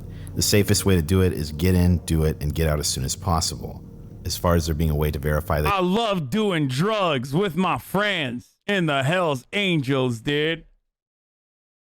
he is the intended target, making him speak would not be a problem, and of course we would not have him done if he was not the right person we were looking for. Since you said you'd like to go after him, I will send 2 of my guys to do some recon right now and find out what I can about him, and get back to you immediately. We can discuss the price later once we know more. As for the real-time chat, send the information over and I'll have my tech guy look at it. He handles all my security with phones and PGP, BlackBerry. I think either this is the FBI, or it's gonna come out that like Red and White was literally the same guy as the other 2 guys, and they've just been like feeding him fake feeding him like fake hits and shit like that. You know what I mean? As for the real-time chat, send the information over. Have my tech guy look at it. Oh my God, they have a tech guy. So he would probably know better than me how to set everything up. On April 6th at 12:57 a.m., DPR would write to Red and White and say, "My gut tells me he's our man, but I'd hate to be wrong. Your men were able to get info from Blake, but maybe they can do the same thing with Andrew. He's likely sitting on many thousands of stolen bitcoins, perhaps tens of thousands. So I'd like to think we'd want to work him over to get those funds back. They could be on an encrypted drive only he can unlock. Taking him out would erase the coins forever. In the process of getting him to return the funds, I hope we could confirm that he is indeed the one Blake says he is. Here are the instructions for accessing the chat server from a Windows computer. Attached in this message is just the..." Damn, look at these fucking nerds, dude. They're not even using Linux, dude. They're not Red Hats, boys. That's what we know. Instructions. I'm going to go over the domain name and the actual account later on. On April 6, 12:20 p.m., Red and White would finally get back to DPR and say, "You don't even know what Linux is, LMAO? Shut up, dude. I sound cool as fuck when I say that, though. Fucking script kiddies, dude." Found out who Andrew is exactly and who he was packing up his supply from. I also talked to a supplier and he said he mainly grabbed a lot of things that would get this video demonetized. He said he always goes through phases where he grabs a ton of product and then stops for a couple of weeks and then starts again. Sounds consistent with what Friendly Chemist said about how they run the stealing from buyers on here. He said he last heard from Andrew a couple days ago. He said he was planning on moving out of the province because things were too hot down here. That might be because he found out about Zin and Friendly Chemist and now he's scared. I also had a chance to actually sit down and talk to my hitters about exactly what happened and how everything went down in detail. They said that Friendly Chemist was pleading with them and offering to give up Andrew, and that Andrew was a seller here by the name of Tony and a bunch of other names, amongst others. He said that when he first turned them on to the idea of doing this big scheme, that he would often talk about how he stole so much money, and that he once stole 15,000 online currency coins from one person on the site, and how easy stealing money was on here. What's a fucking currency coin? Does that ring a bell? Did he steal 1,500 bitcoins from a buyer here? That would be an easy way to find out if this Andrew person is the same person you think it is. Do you have his transaction history to see if he actually did steal 15k bitcoins from someone? I trust my hitters to do a good job, and they are excellent at what they do, which is take people out or interrogate/scare people, and they told me they didn't think he was lying. The info I have on him right now is that he works and lives with 3 other people, and they all sell product. He is in contact with his supplier, who actually through a line of middlemen gets his product from us at the end of the food chain. Bro, this guy is like all over the place, dude. Like, what the fuck? How is this other dude who runs this fucking website still not sussed out by this? At this point, you deserve to go to jail, dog. Like, seriously. I mean, at most points, you deserve to go to jail, but like what are you doing? Do you want to deal with this Andrew guy, or do you want me to put the team on standby? At 8:37 p.m. that same night, DPR would write back and say, I'm confident enough that it is him to move forward. Can we round up all 4 of them, separate them, and get them to out each other by giving up their stolen money? Recovering the funds is going to be tricky if you aren't in direct contact with your team, or if your team doesn't know how bitcoins work. If you have the other usernames Friendly Chemist mentioned, that will help me piece together things on my end. Regarding chat, there should be a certificate to accept. When it connects, does that show up? A couple hours later, Red and White gets back and says, it won't even connect, it's just stuck on connecting, and I copy and paste all the information for the login and password, etc., so it should be good. I also checked Tor to see what port to use. It won't connect for some reason. Do I have to fill in any more of the details? Local alias or anything like that? As for getting all 4 of them, it would be possible, but we would have to get them all at once so no one gets away. I would send 4 hitters instead of 2 to make sure there was no fuck-ups. I'm not sure on when they are planning on leaving the province though. The guy that has been feeding me information on him says the guy's a degenerate gambler, so I don't know how much of the funds he will have on hand. He says he owes a ton of people money too. My guess is that he's been pulling the scams to fuel his gambling problem like a degenerate. It would make sense why he's teaching other people how to scam as well, since it has been too profitable for him to keep it.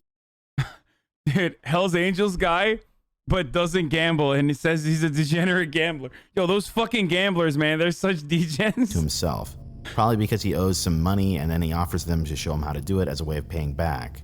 I will have them take whatever they have on hand, but I don't want to pay my hitters to be hanging around with them for too long since they're doing 4 people. Unfortunately, there are no bulk discounts for jobs like this. Usually the price goes up the more difficult it is. Since you're easy to work with, I would be able to offer you the same rate as last time, times 4 if that works for you. Let me know. If it doesn't, please also let me know as soon as you can so I can call my guys off. They've been doing info gathering this whole time on Andrew and his whole crew. Why would the guys work for free? Originally, the guy was going to work for 300K. Then he did a fucking rush job for 150K. Now he's doing a 4-person hit, like for 150 a pop. And they're still already like literally doing free recon. None of his story makes sense. How the fuck is this guy literally not suspicious? What a fucking idiot, dude. DPR would later write back and say, okay, let's just hit Andrew and leave it at that. Try to recover the funds, but if not, then not. How much do you need for this? On April 8th, 7:11 a.m., Red and White would get back and... He sent the picture? It doesn't matter.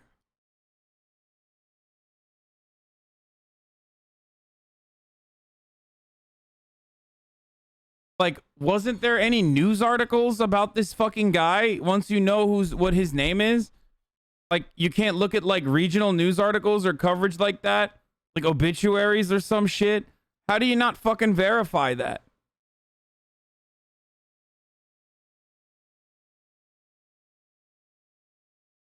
Respond and say, if you want to hit Andrew only, I can have it done for 150 just like last time. We wouldn't be able to do it at their place though, because there's always at least a few of them there, from what I'm told, since it's their home/office. So we wouldn't be able to recover any of his things. It's up to you what you want done, but we can send hitters into their home/office if they're only doing one of them. He's like way too invested in doing this hit for him when originally he was apprehensive. And if he's like literally doing operations for a fucking cartel that makes $1 million a fucking week. If he's the main guy or like one of the people that's like literally the main connection for Silk Road, and this is going to be like their big entry point into using Silk Road and being like a main distributor on there, why in the ever-loving fuck would they just be like, yeah, let's keep doing more hits for you? Like, you know what I mean? Do you not need the people he is working with dealt with also? If they're working with him, it means they're doing the same thing as him. It would also be easier for the hitters to get to them in there. Yeah, I'm saying they would be making $1 million a week plus selling drugs online on Silk Road. That's a lot of fucking money. That's a lot of product. That's serious shit. I feel like a serious organized criminal organization is not going to fucking deal with like the weird, pasty, neurotic Andy who like runs the website like this and like going off their fucking whims and going back and forth on like what kind of crimes that they're gonna do together and shit like that. Okay, that's what I'm saying. It's wild. So that they have a chance for covering anything if he has anything there. It would also be better because it wouldn't be a public hit. If we just take Andrew, there's nothing to say that the other three wouldn't start up somewhere else with a new selling ID. It is of course up to you what you want done and how, since you're the client. I was pretty certain you would want them all taken care of, so I had an associate send me a couple of his out-of-town hitters to accompany our local hitters. It is not a problem as I can just send them back and cover their travel expenses. And for the record, for the chatters who are saying, drug cartels are bloodthirsty, he literally started off by saying, hits like this bring unnecessary attention to us, and they're correct. Every murder that you do literally brings more attention to that murderer plus the organization itself. So why the fuck would you like risk it like this and also like rush to like literally push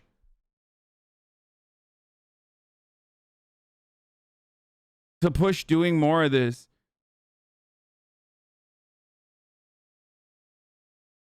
But I obviously would like for them to not go back empty-handed.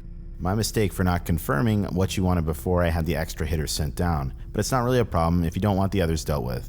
I had a hard time connecting to the Silk Road for the last 24 hours, or I would have asked before having them sent down. So if you'd like to do the others as well, I would be able to have it done for 500k. If you do not want all of them and just want Andrew, it would be 150k. I would prefer to do all four, as it would be better than having to get Andrew somewhere else and have no chance of recovering any potential product/money that he may have.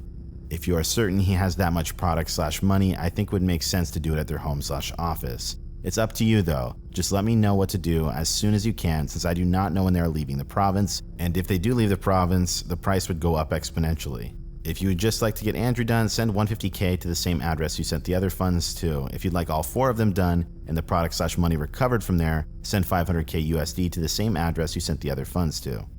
In the morning, I will check the Bitcoin wallet first thing, and I will know what you want me to do based on how much you sent, and I will have it done as soon as possible. Speak to you soon.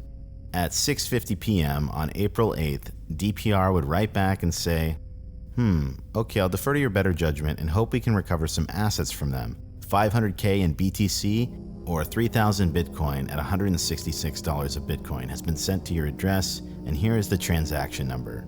Once again, we can check this transaction number, and it was in fact sent from the Silk Road. On April 11th, 2013, 10:49 Dude, good thing Bitcoin is really hard to track. p.m., Red and White would finally get back and say, our hitters have been watching their house and we have a 1-week window to do it, but I wanted to ask you a couple questions before giving them the green light. The price of Bitcoins is trading at $61 right now. How is this going to work? Because you mentioned that you would take care of price fluctuations. We haven't withdrawn any of the Bitcoins. DPR would later write back and say, regarding the 3k coins I sent, get the best price you can for them and let me know if you are short, and I'll send you more to cover it. Regarding chat, I made a mistake. You should add me at dread at this onion link. Now, this was the exact same handle that Ross was caught logged into his chat service when the FBI caught him. So keep that in mind.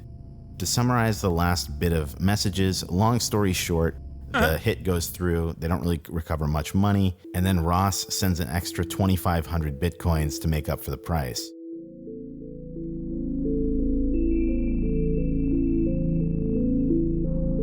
Money well spent. It's $120 million Now, for let's do a fucking... final analysis on these messages. As interesting as these messages are to read, there's something I haven't told you. What we just read through is exactly how someone went about scamming 7,225 Bitcoin off Dread Pirate Roberts. At the time that this Bitcoin was sent, it was actually worth about $1 million, give or take. But today, it's worth over $60 million. All of these hits were paid for, but Blake, Kirchhoff, Zinn, Andrew, and all the people involved with these hits aren't actually real people. Because there's absolutely no proof of any of these guys ever going missing or ever existing in the first place. It took a while for Ross's investigation to pick up on this, but this is in fact what happened, and even in the court documents they say he got Motherfucker's gonna be like, dude, I need more, I need someone to kill that guy now. With an elaborate scam. Keep in mind though, that in DPR's mind, these people were 100% real, and he was completely willing to pay to have people taken out. We're going to talk about Ross's trial in a bit, but up until 2018, nobody knew who Red and White was. Here's the reality though. DPR got played by one person, and that one person is alleged to be James Ellingson. In a later investigation, Bitcoin was traced from Red and White's accounts on the Silk Road to another seller on the Silk Road named Mary Jane is My Muse, and both of them were registered on a Canadian Bitcoin exchange that had James's driver's license on it. As a result, James trying to cash out ultimately ended up getting him caught. He's currently out on bail and waiting trial. Since Tony76 is likely Lucy Drop, this makes this guy one of the most prolific scammers on the Silk Road. It appears that James initially sought out to blackmail Ross's friendly chemist with $500,000, but ended up thinking quick on his feet and ended up getting double the amount. As cool as it is to see someone get worked over like this, heaven forbid Ross Ulbricht actually got his hands on a real hitman. To this day, a lot of people still deny the fact that Ross actually ordered these hits and they believe it's completely fake, and I'm going to be debunking that later on in this video. But for now, let's get into the trial.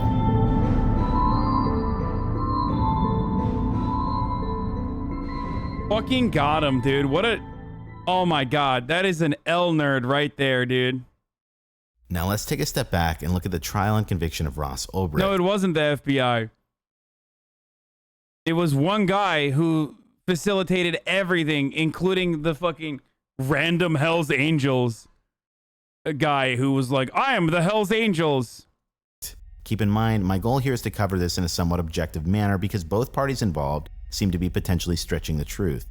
Ross pleaded not guilty despite being caught red-handed logged into the website, so it made me really curious as to what his defense actually was in this case. I went through countless pages on this actual court case, and what they planned on using as a legal defense, I honestly don't know how they ever expected to win. I'm paraphrasing here, but Ross's legal defense went with the story that Ross created the Silk Road not to make money, but as a social experiment. Then they claimed at some point Ross sold the website in 2011, and thereafter he bought it back just in time to get caught red-handed, where supposedly someone basically airdropped the diary onto his computer to frame him. This defense never provided any physical evidence of Ross actually selling or buying back the website. Wow. But they still went with the story. Remember what I said about Dread Pirate Roberts being a very clever name, and it was actually given to him by his mentor, Variety Jones, someone who helped out Ross very closely. Variety he actually Jones suggested the name Dread Pirate Roberts if he ever got caught, so that way he could say he was just a fall guy. Variety Jones also taught Ross a wide variety of other things. He was basically just his right-hand man. Not enough, though. Variety Jones did not teach him how to not get fucking scammed. The defense essentially claimed that... Bro, I love that his argument literally was the YouTuber apology for, like, sexual assault. Like, it's fucking foolproof, dude. Just say it was a social experiment. In parentheses, gone wrong. The Dread Pirate Roberts forum account was shared by multiple people, which I find very hard to believe, but more on that later. This was to explain away the messages we read regarding the hits, as the defense claimed they weren't sent by Ross, but some other Dread Pirate Roberts that they never actually named. On top of that, the defense argued that the real Dread Pirate Roberts couldn't be Ross because DPR was a criminal mastermind. However, one thing I will say is that the Dread Pirate Roberts in those chat logs is not a criminal mastermind because he got scammed for almost $1 million. If anything. Yeah, dude. How the fuck did this guy build such, like, build this like intricate dark web website and then like got owned over and over again by one fucking guy to the tune of $1 million, which is now more than like 70. It's like $120 million now. That guy's pretty naive. Fucking STEM lords, dude. Literally, listen, STEM lords. Some of you motherfuckers think you know everything because you learned math, okay, instead of any of the dumb stuff that you don't care about. But like, this is why you get duped so regularly on the internet by dipshits like Jordan Peterson or Steve Crowder, who also is a fucking liberal arts major, by the way. Like anyone, like this is why you get duped so regularly, because you have no intuition when it comes to like people fucking you over, and you have this like notion that you think you know everything because you've like figured out hard sciences that are incredibly difficult to learn and understand. You thought it was the FBI the entire time? I mean, I also suspected that it was probably the same person that literally was facilitating this entire fucking process. But yes, hitmen on the internet would be the FBI. That's a number. That would be my first inclination. Also, the FBI did actually facilitate a hit for him, so I'm not even wrong on that. So the amount of assumptions you'd have to make to believe this story is honestly insane. But I will say lawyers have a good way of getting out of things, so I am not surprised. On the other side of things, where I believe the government is potentially shifting the narrative... You thought the Hells Angels were woke by saying partner? Okay, that was really dumb. That was a himbo move for me, okay? ...is how they actually tracked down the Silk Road website. Something I haven't mentioned yet is that in 2012, the FBI managed to infiltrate where the Silk Road website was hosted in Iceland. Part of tracking down Ross and catching him red-handed was getting access to the back end of the site, because that way they could use it to find when Ross was actually logged in. If the government used some form of illegal spying tactic, then this would have potentially infringed on Ross's Fourth Amendment right and could have... Oh man, the government would never do illegal spying on people, you know? There was nothing else that happened in 2013 that kind of showed that the government was doing illegal spying practices. Could have easily nullified some of the charges against him. It is speculated that the NSA had some involvement with their method, but to this day, the government claims they used a legal method. I should also note that there were 2 agents that were caught stealing Bitcoin that were both involved with this investigation. These people were Sean Bridges and Carl Force. Both went to jail for quite a while and the money was recovered. As far as their role in anything else in this case, I would say that's not very substantial, despite what the defense argued. These 2 instances of corrupt individuals were not actually allowed to be involved with Ross's case, however, they were both later tried separately. Something to consider about this case is that it was setting a precedent for any future darknet market. Bro, why do you guys keep fucking burping in our ears? That's so fucking nasty. You mean tasty. You mean tasty. Marketplaces. Ross's legal team should have expected that the government would try and make an example of them and set precedent. So in my opinion, fighting this case was probably a bad idea. I don't understand. Why does everybody clap when XQC farts? But when I burp, which is like, I think, less offensive than a fart, you lose your shit. Society claps when XQC farts and then slams. But when I fart with my mouth, everybody complains. Because his audience is half the age of yours? Okay, well, I would like to have fun as well, okay? To prove my point, Ross received a double life sentence plus 40 years without the possibility for parole, which definitely seems excessive and almost like a slap in the face to the legal team defending him. FreeRoss.org claims that he wasn't given a plea deal, but if you actually read what they have to say, it seems to contradict that. I'm reading this word for word off their website, and it says, Ross was arrested on nonviolent conspiracy charges that carried 10 years to life. The prosecutor told him that if he didn't plead guilty, they would add the kingpin charge, which would raise the mandatory minimum to 20 years. Oh no, dude. He has 2x the viewers? First of all, bitch, I got 50,000 people in here, okay? Chill the fuck out. Secondly, that means he has 2 times the people that would yell at him. So that's not actually an argument. Dude, excuse me. Juicers are the funniest, dude. The moment I say anything about Felix, juicers will fucking go full defense mode, not realizing that they're straight up behaving exactly like K-pop stans. Look, look, look. There's people in here like, where is it? Where is it? Where is it? I want to see. Yeah, he has 2 times the viewers and 0 times the electricity. Dude, I feel bad.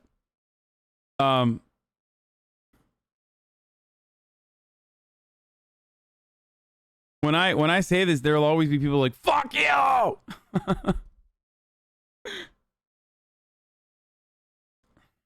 X got the clout.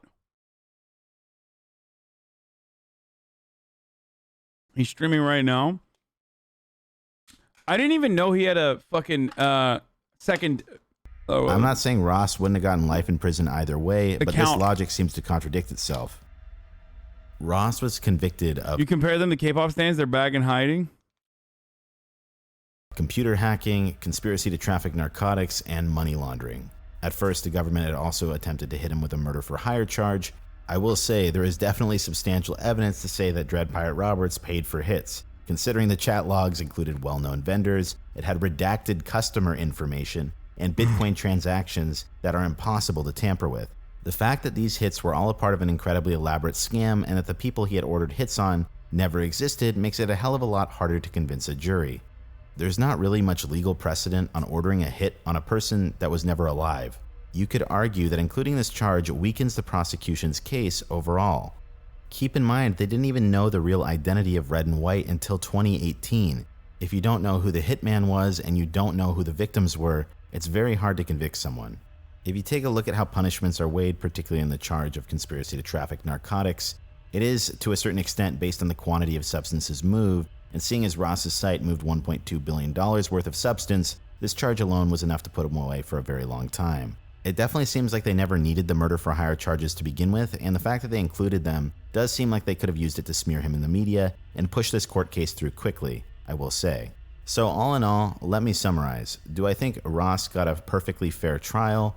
No. Do I think Ross got an over-the-top punishment? Yes. But do I think Ross was perfectly innocent? No, and this leads me to the next. They fucking piled on him, dude. They fucking literally pile drived him. So what I don't understand is like this video. The FBI had more involvement in this case than. Wait, is this over? When I first started researching this topic, I wanted to fully defend Ross and point out the injustice of his sentencing, but there's a ton of misinformation floating around. I initially heard about this from the Deep Web documentary and the free. I'm sorry, boys, but if you think you're ordering hits on 3 fucking separate people, then like, thank God you got intercepted and didn't actually like talk to a real hitman. Like it's a conspiracy to fucking murder. You know what I mean? Like you deserve to go to jail for that. Just like Dalia Dipolito deserved to go to jail for that as well. It's not even 3 in the last time, but it's like, what is it, 6 total? Ross.org side of things, but the more I looked into this topic, the more I realized that this organization is in straight up denial of what Ross actually did. I mean, he literally was just ordering hits like fucking ordering chips, dude. That he saw this through, that he was responsible for more than kind of the creation of Silk Road. Correct. Not for a minute. They say they've traced lots of money back to Ross. What do you think Ross's role was? I have no idea. I'd like to see the evidence. Bought and sold. I mean, what do you think should be a punishment for him, if any? We would like to see Ross acquitted on all charges. To clarify, I personally don't have much. Oh, fuck, dude. I mean, look, that's the parents. You know what I mean? Like, it's a little bit of a, that's a little over the top there, you know? We would like to see our son, who ordered 6 fucking hits off the internet, to be acquitted of all charges. That's crazy. Much of a problem with Ross creating something like the Silk Road. Just because the Silk Road went down, it will never stop other marketplaces from popping up and doing the exact same thing until some laws change. If there's something we've learned from Prohibition, supply will always meet demand. Where I personally draw the line with all of this, however, is when Dread Pirate Roberts attempted violence. In Ross's mind, the people he was ordering hits on were absolutely real people, and when he received those photos to confirm what he had done from Red and White, he still continued to do it. It was literally only a matter of time before the guy got his hands on a real hitman, and he would have had an unlimited supply of money to potentially take out anyone he wanted. To this day, some people say because Ross... Why does your friend need a fake ID? To vote illegally, of course. Why would people need fake IDs in the United States of America? Just like think about it. Just literally think about it for, I don't know, more than 3 seconds. Why would American teenagers need fake identification? Do you think it's the drive around? Do you think it's the vote?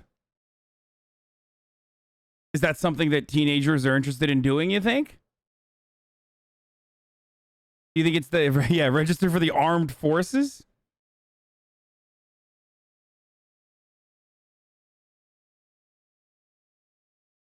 I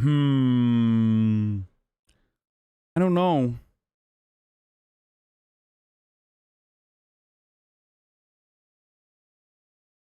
Alcoholic beverages, my friend.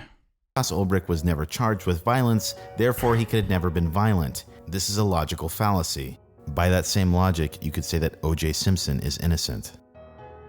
Ever since this trial, Ross's parents have been campaigning for him to be released from prison, and I honestly think they are right to do so.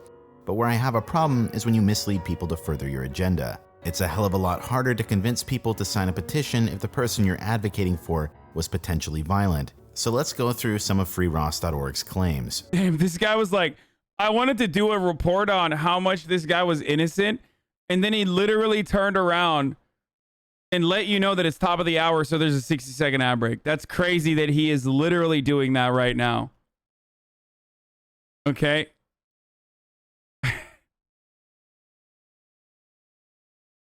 And of course, there is a way to avoid said ads at the top of the fucking hour, boys. I mean, there is a way to avoid those ads. You can subscribe for $5 or for free with a Twitch Prime, and that way you will no longer see the fucking ads. Okay? Or you can use a VPN or an ad block.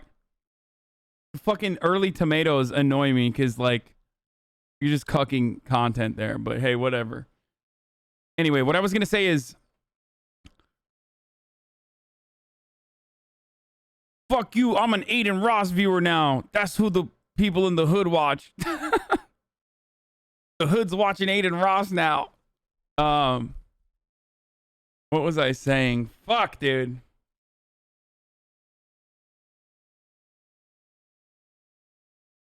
I literally forgot what I was going to say. I wasn't actually going to do a segue. There was something else I was going to say.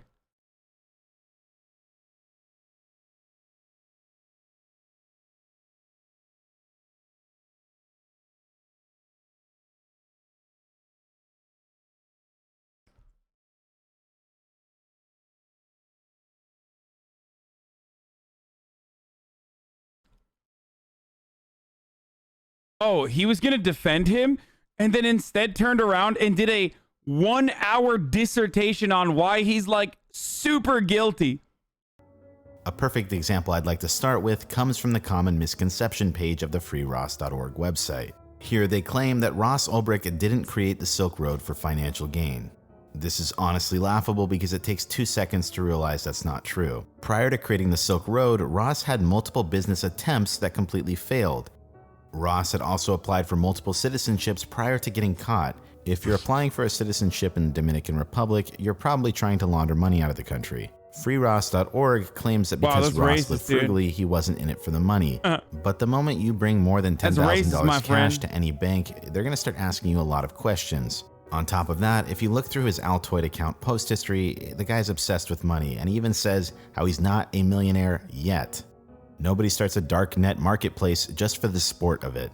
On freeross.org, they claim that the purpose of the site was not to sell illegal substances, but to be a free market economic experiment where people could basically buy whatever they want. But then they go on to have a list of rules of items that they're not allowed to sell. They claim that some of the reason of these rules is so that other people wouldn't harm or defraud others. But if that were true, why did Ross Ulbricht buy 9 fake IDs off of his own website?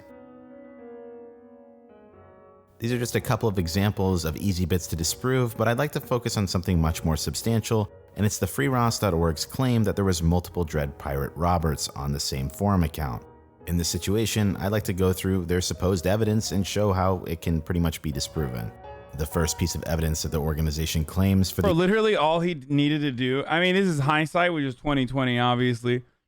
But literally all he needed to do was like hold on to his Bitcoin and he would have been fucking fine. You know what I mean? Like, he would have been a billionaire if he held on to his Bitcoin, dude. And by that point, he would have been a multi-billionaire because he probably would have had significantly more Bitcoin off of just like maintaining Silk Road. When I think about it, like, if he simply didn't try to do murders, it was a frame. You think he didn't know that? This was a smear?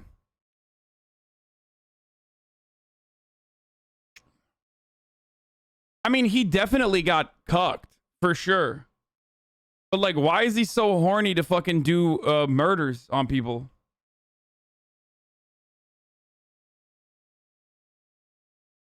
If he didn't respond to DMs, he'd be a billionaire? Yeah, I mean, literally, multi-billionaire. They would have taken down Silk Road regardless, but I think it would have been harder to seize his assets. You know what I mean?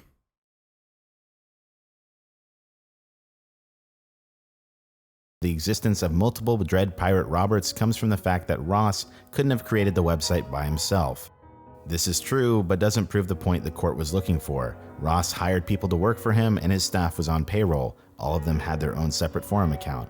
Ross knew none of his admin. I bet those motherfuckers are billionaires now, or 100 millionaires. So it makes absolutely no sense that Ross would share the same account at any given point in time.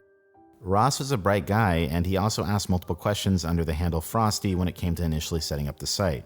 Regardless, that's like one of those moderators is the guy with the fucking Bitcoin wallet that he doesn't have access to anymore. You know what I mean? That has like $1 gazillion in it. And he's just like, I can't access it. I forgot my fucking password. This doesn't support the claim that there were multiple Dread Pirate Roberts acting under one forum account over a different period of time. The next piece of evidence that they list is that Ross told his friend that he sold the website in 2011. I believe this to be true, but if you take a look at the court documents and see the context, then you'll see how this is actually the twisting of the truth. It appears that Ross's friend told someone a little bit too much about Ross's involvement with the Silk Road. That person later commented on his Facebook wall, and Ross's friend was concerned and urged him to shut down the site.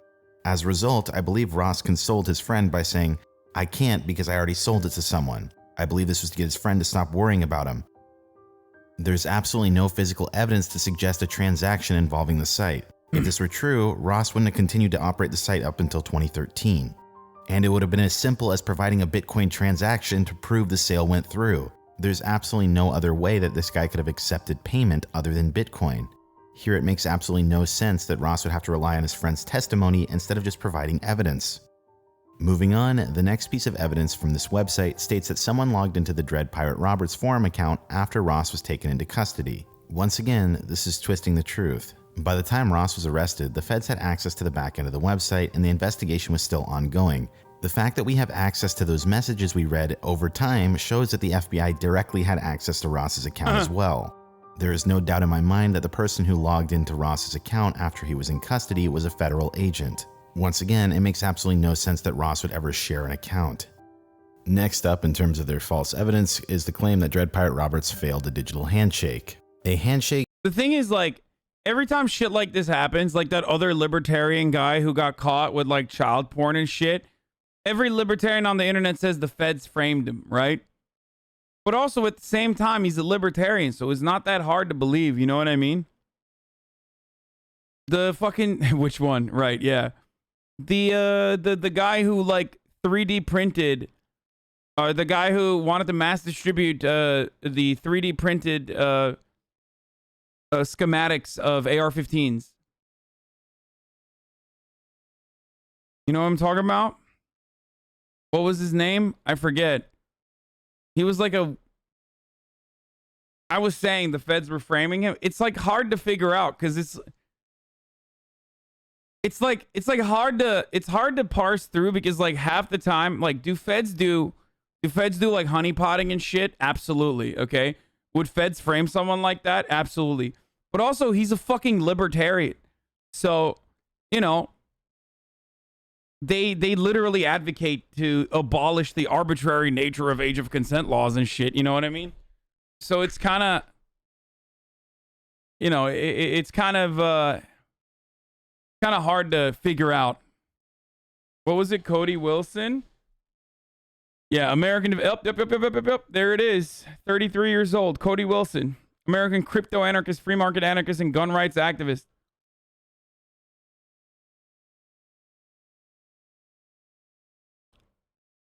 His associates at Defense Distributed started the Wiki Weapon Project to raise funds for designing and releasing the files for a 3D printable gun. At the time, Wilson was the project's only spokesperson. He started crowdfunding Patreon for individuals banned from platforms such as Kickstarter, Patreon, PayPal, and Stripe. The site attracted notable alt-right and neo-Nazi figures, including Andrew Anglin and Richard Spencer. Wilson said that Patreon clients included right-wing women, people of color, and transgender people. Bloomberg News reported that most donations went to white supremacists. According to Hannah Shearer, staff attorney at the Giffords Law Center to prevent gun violence, Patreon users were inciting violence contrary to Patreon's terms of service, which forbid illegal activity.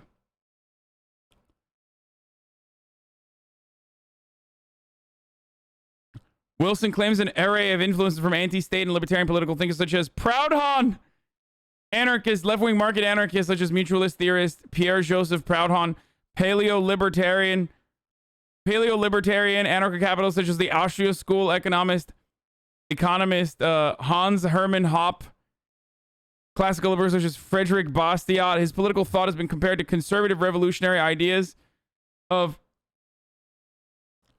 Ernst Jünger. Jacob Siegel wrote that Cody Wilson arrives at a place where left, right, and democracy disappear, and he oscillates somewhere between anarch and anarchist.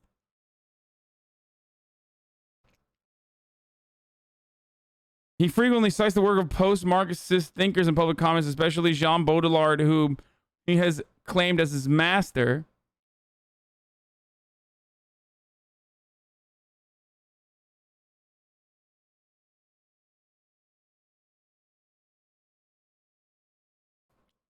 What in the fuck is a crypto anarchist? This guy.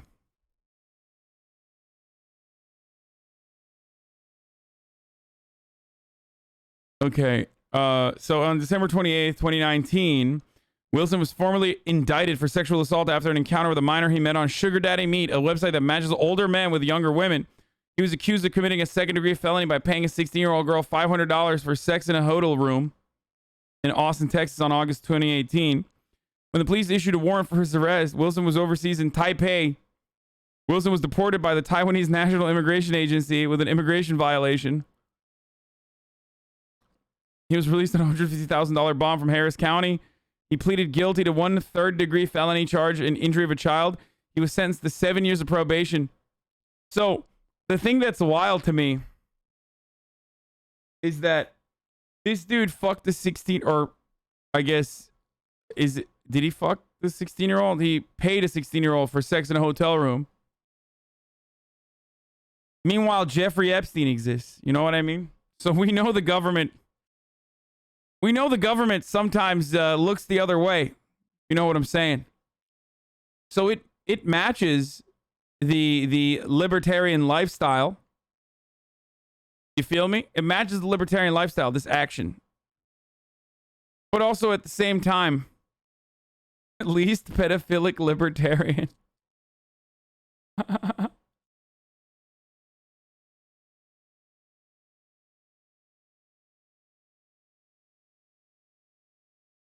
is a hodl? Hotel. I like to say hodl.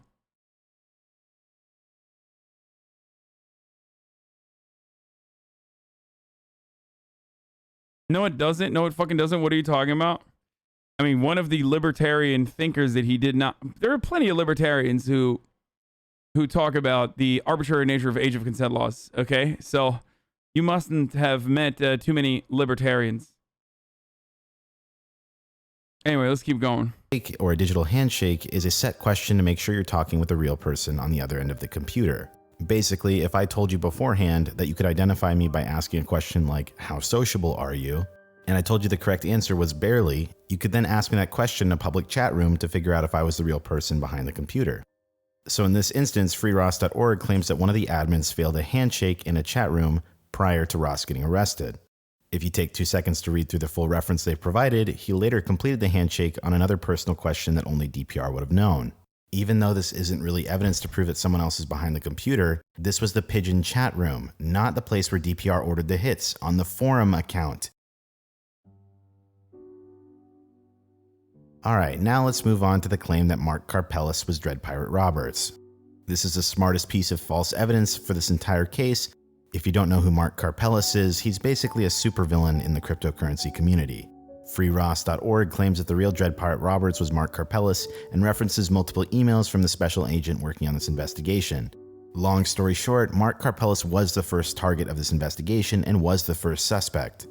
Because they hadn't found the Altoid lead yet, he was the best person that they could go with. Mark Karpeles owned the Bitcoin exchange Mt. Gox, and at the time, it would make the most financial sense that he would be running the Silk Road. The special agent working on this case ended up getting a search warrant for his email addresses. Long story short, they searched through his email and they didn't find anything tying him to the Silk Road, but they did find him guilty on charge of 1960. Charge 1960 is running an unlicensed money business. It appears that Mark Karpeles worked out some kind of deal where he would aid in the investigation of the Silk Road in exchange to be released on the charge of 1960. Wait, really? To save you from reading through hundreds. I didn't know that that was illegal, like what he was doing. I guess, what do you just get it licensed now? How the fuck does that work?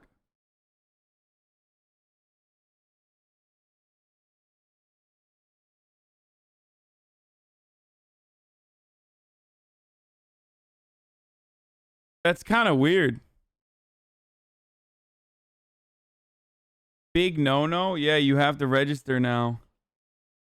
I mean, did you have to register back then? Because whenever shit like this happens, I feel like the problem there wasn't necessarily that he was doing something bad or illegal. The problem was that he just wasn't rich enough to pay off the right people. You know what I mean?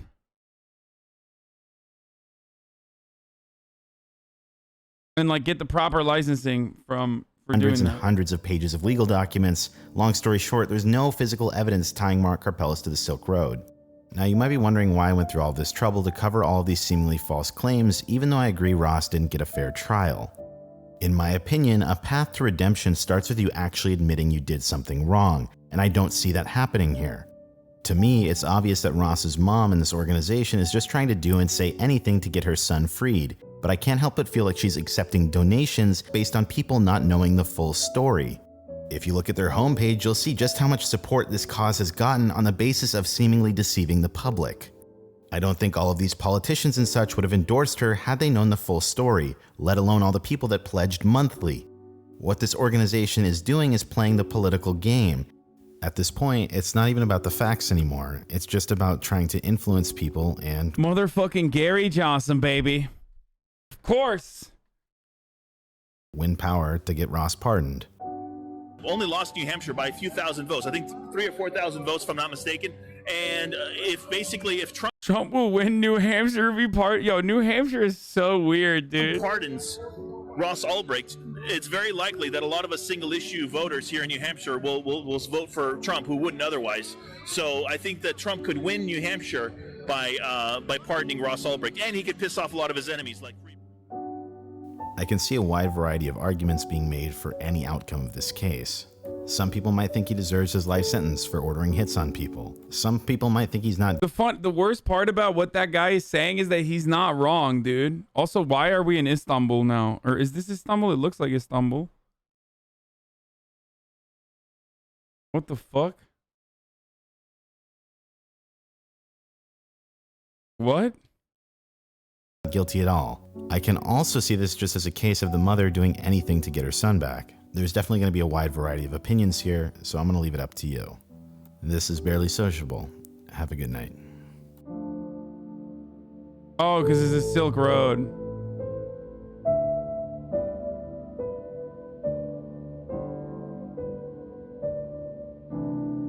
That was a good ass fucking video, dude.